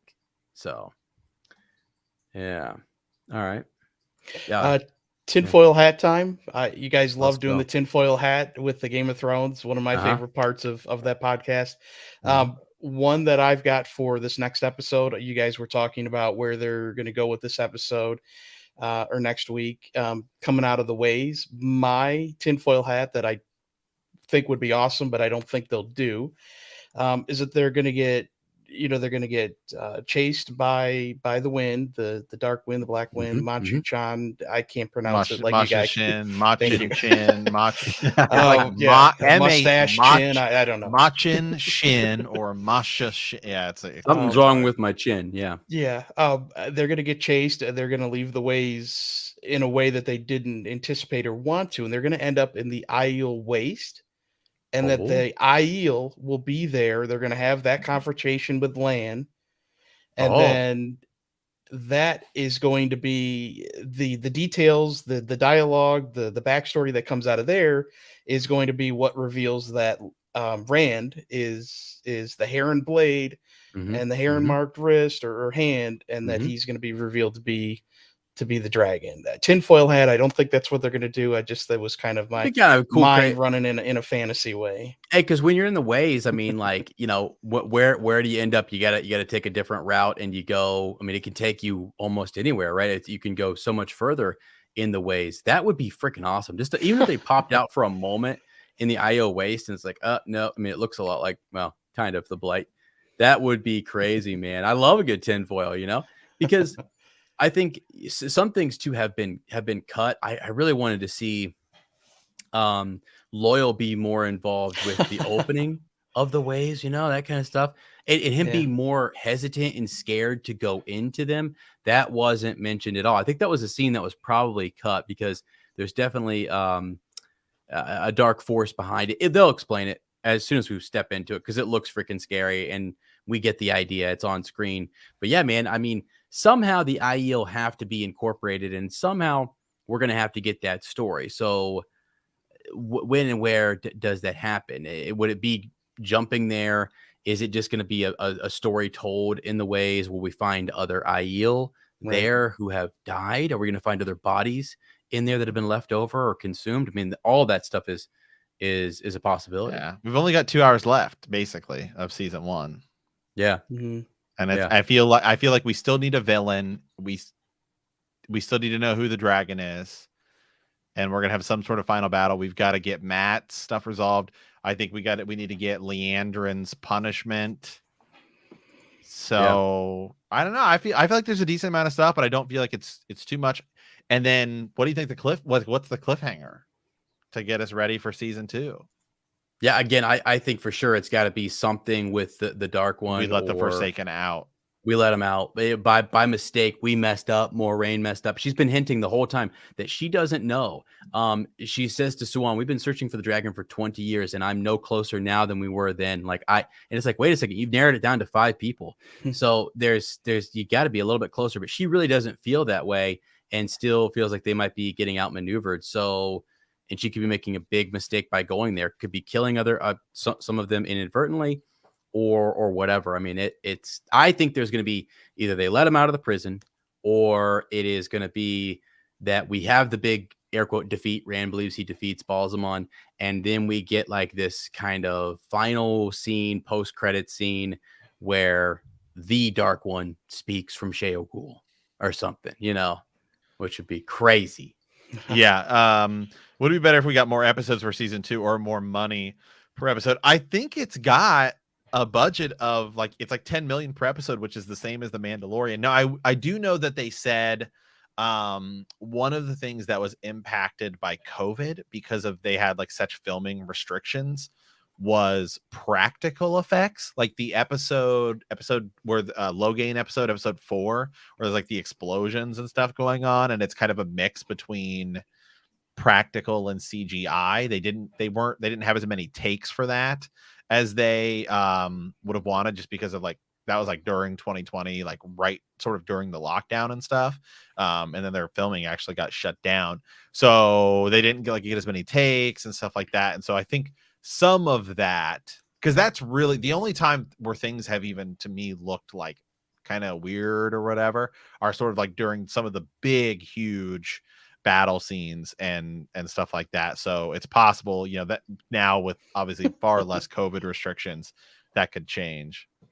Yeah, that would be L'Oreal. It's I would change that a little bit. Just he's got kind of like a, I don't even know what he's got going on. In the books, it's kind of, he's got like a sick part, he's got like a, and he's got, right down the middle. He's got the tufts, the eyebrows, and the ear hair is on point. The wisdom is definitely showing. Something about Loyal. I just want more of him. Honestly, I think it's one of those things they're going to find out. Star Wars found that when BB-8 and R2 and those individuals were on screen more, like it did well, like the actors did well around them, and Loyal feels like that type of individual that helps mix some of the seriousness and change up the tone a little bit. I hope to see way more of him. Even seeing him scared like does a lot for us or something, because he didn't seem, he's kind of like, all right, going to the ways. I mean, so that part I would maybe But then again, I told Matt when we were watching it, I said Loyal felt like in that moment where Dak says to Luke, hey, I feel like I could take on the whole Empire myself. Loyal was like broad chested, just going in there like, I got this. I'm put it on my back. I'm the dragon. Well, remember some other things too, is that Amazon really just sort of is like started really, recently has started pushing, hey, we're going to push Amazon Prime. I mean, they went out and bought a movie studio. Like, they went out and bought MGM Studios. Like they're going to be putting more money into it. The Lord of the Rings budget's supposed to be twice as much. Mm-hmm. It's supposed to be like, so that would be like 20 billion an episode, which would make it the biggest budget of any sort of like television show.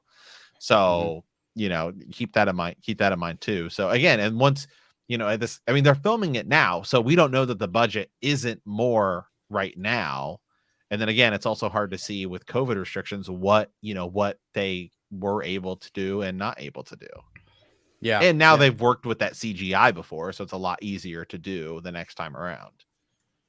Right. I think I'm actually impressed at what they have been able to do in season 1. And I think people can say what they want. I actually have liked the dialogue. I have liked the writing. Even the pace feels pretty good. I know you can kind of argue one way or the other. CGI, people have talked about a little bit, maybe needing to be upped a bit, changing costumes. But overall, I mean, I feel like what they're doing with the power, and people have to get past the idea that, who can see weaves and who can't. I mean, that's going to be hard because we, the audience, need to see it. And you can't just talk about what the character's feeling. Yeah.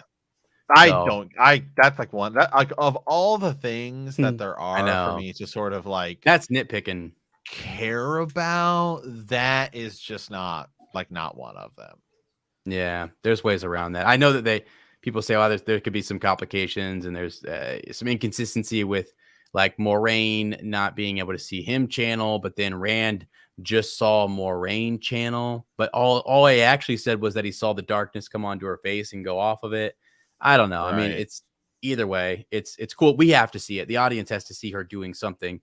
And I think those look good. I think that the channeling abilities and the power looks cool. You can even see it in Suan's hut. You can see the power circling the hut a little bit in that glow, which is cool. Meaning she's kind of manipulating and controlling that world, which is awesome.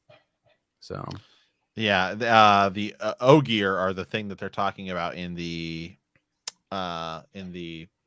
extended stuff. Yeah. That's okay. In the extra bits, right? The X-ray stuff, right? The X-ray stuff. Yeah. Okay. Yeah. Okay.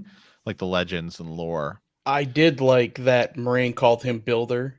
I mean, they don't elaborate on that at all. And if you don't know the books, then you may not even notice that she says it or what it is. But that was a nice little Easter egg. I mean, we saw a few of those in this episode, but that was nice. It was really quick. That was it. Yeah, there's like a bow and a nod. Yeah.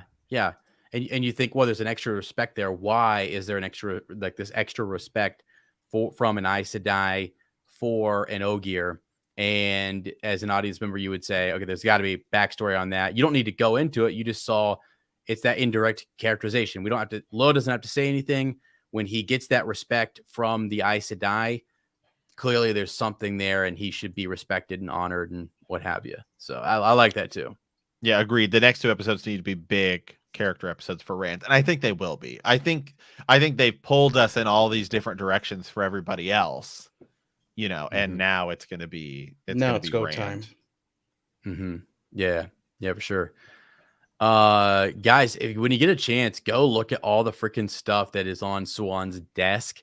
People are talking. I've been seeing different things like on her shelves. There are books. There's a white book. There's a lot of really cool things that they put right in front of us that I'm intrigued. I'm looking at right now. And I did learn from this episode that the Amyrlin seat waits on only one. There's only one woman she waits on. And it's not Nynaeve or Egwene. Like Matt was like, Matt during the episode was like, they're driving that home. Just a hint of a smile as she's walking away. Yeah. Like, geez, they're driving that home. Yeah, that's actually pretty awesome. So, do you think Moiraine is going to go into a lot of detail in this next episode while they're traveling in the ways about what to expect when they get to the Eye of the World? She says that in this episode, right? We need to go to the Eye of the World. She says, I'm ready to tell you everything. We could do it while we're traveling. Is she going to go into all those details? Because she doesn't tell them, you all may be going to your death. I don't think she's not going to say it. She just didn't want to say it before they enter the ways. But do you think she's going to go into the details of what's coming, or is she going to stay vague? I do.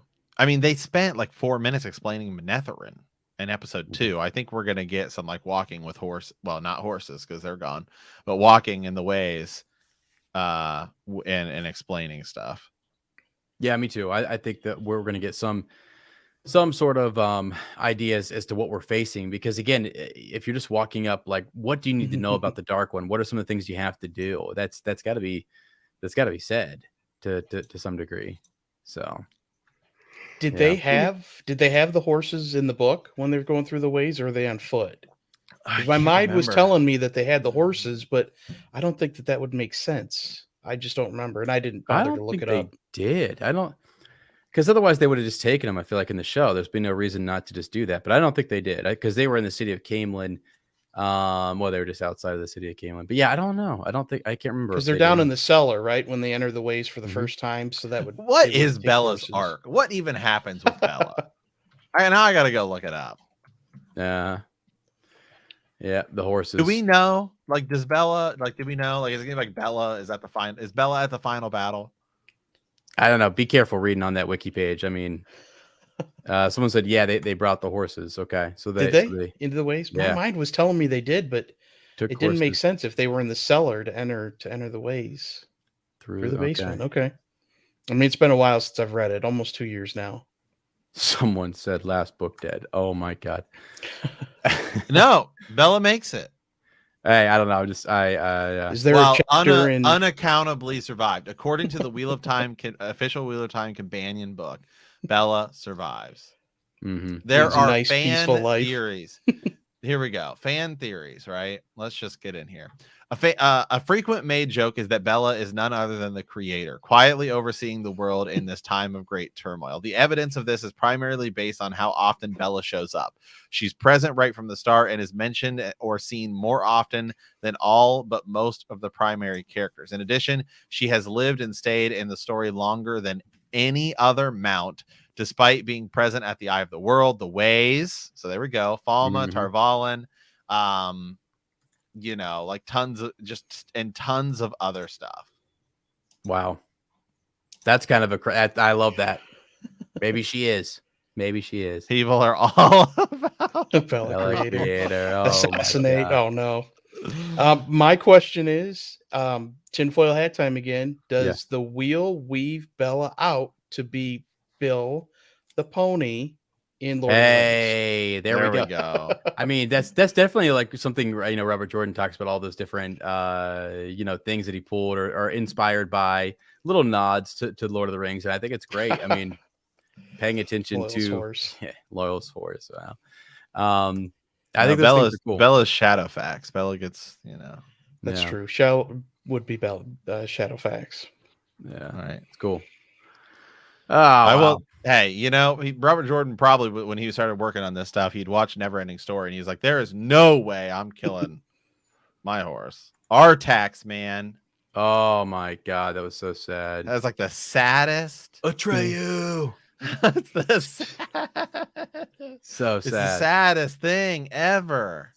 But then at the end, he makes it. You see Artax. Let me tell you what, the dragon does ride again in that series. That's for sure. Falkor is riding the winds of time all over the place. He is. I love. I don't know what he is. He's a luck dragon. He kind of looks like a Chinese dragon, like not like he's a luck. They're the longer. Yeah. Artax is heart wrenching. It is, man. Yeah. So. All right. Well, wow, guys, that's probably an okay place for us to end. I think we're ending on Artax. Wow, ending on Artax. Oh man, and Bella.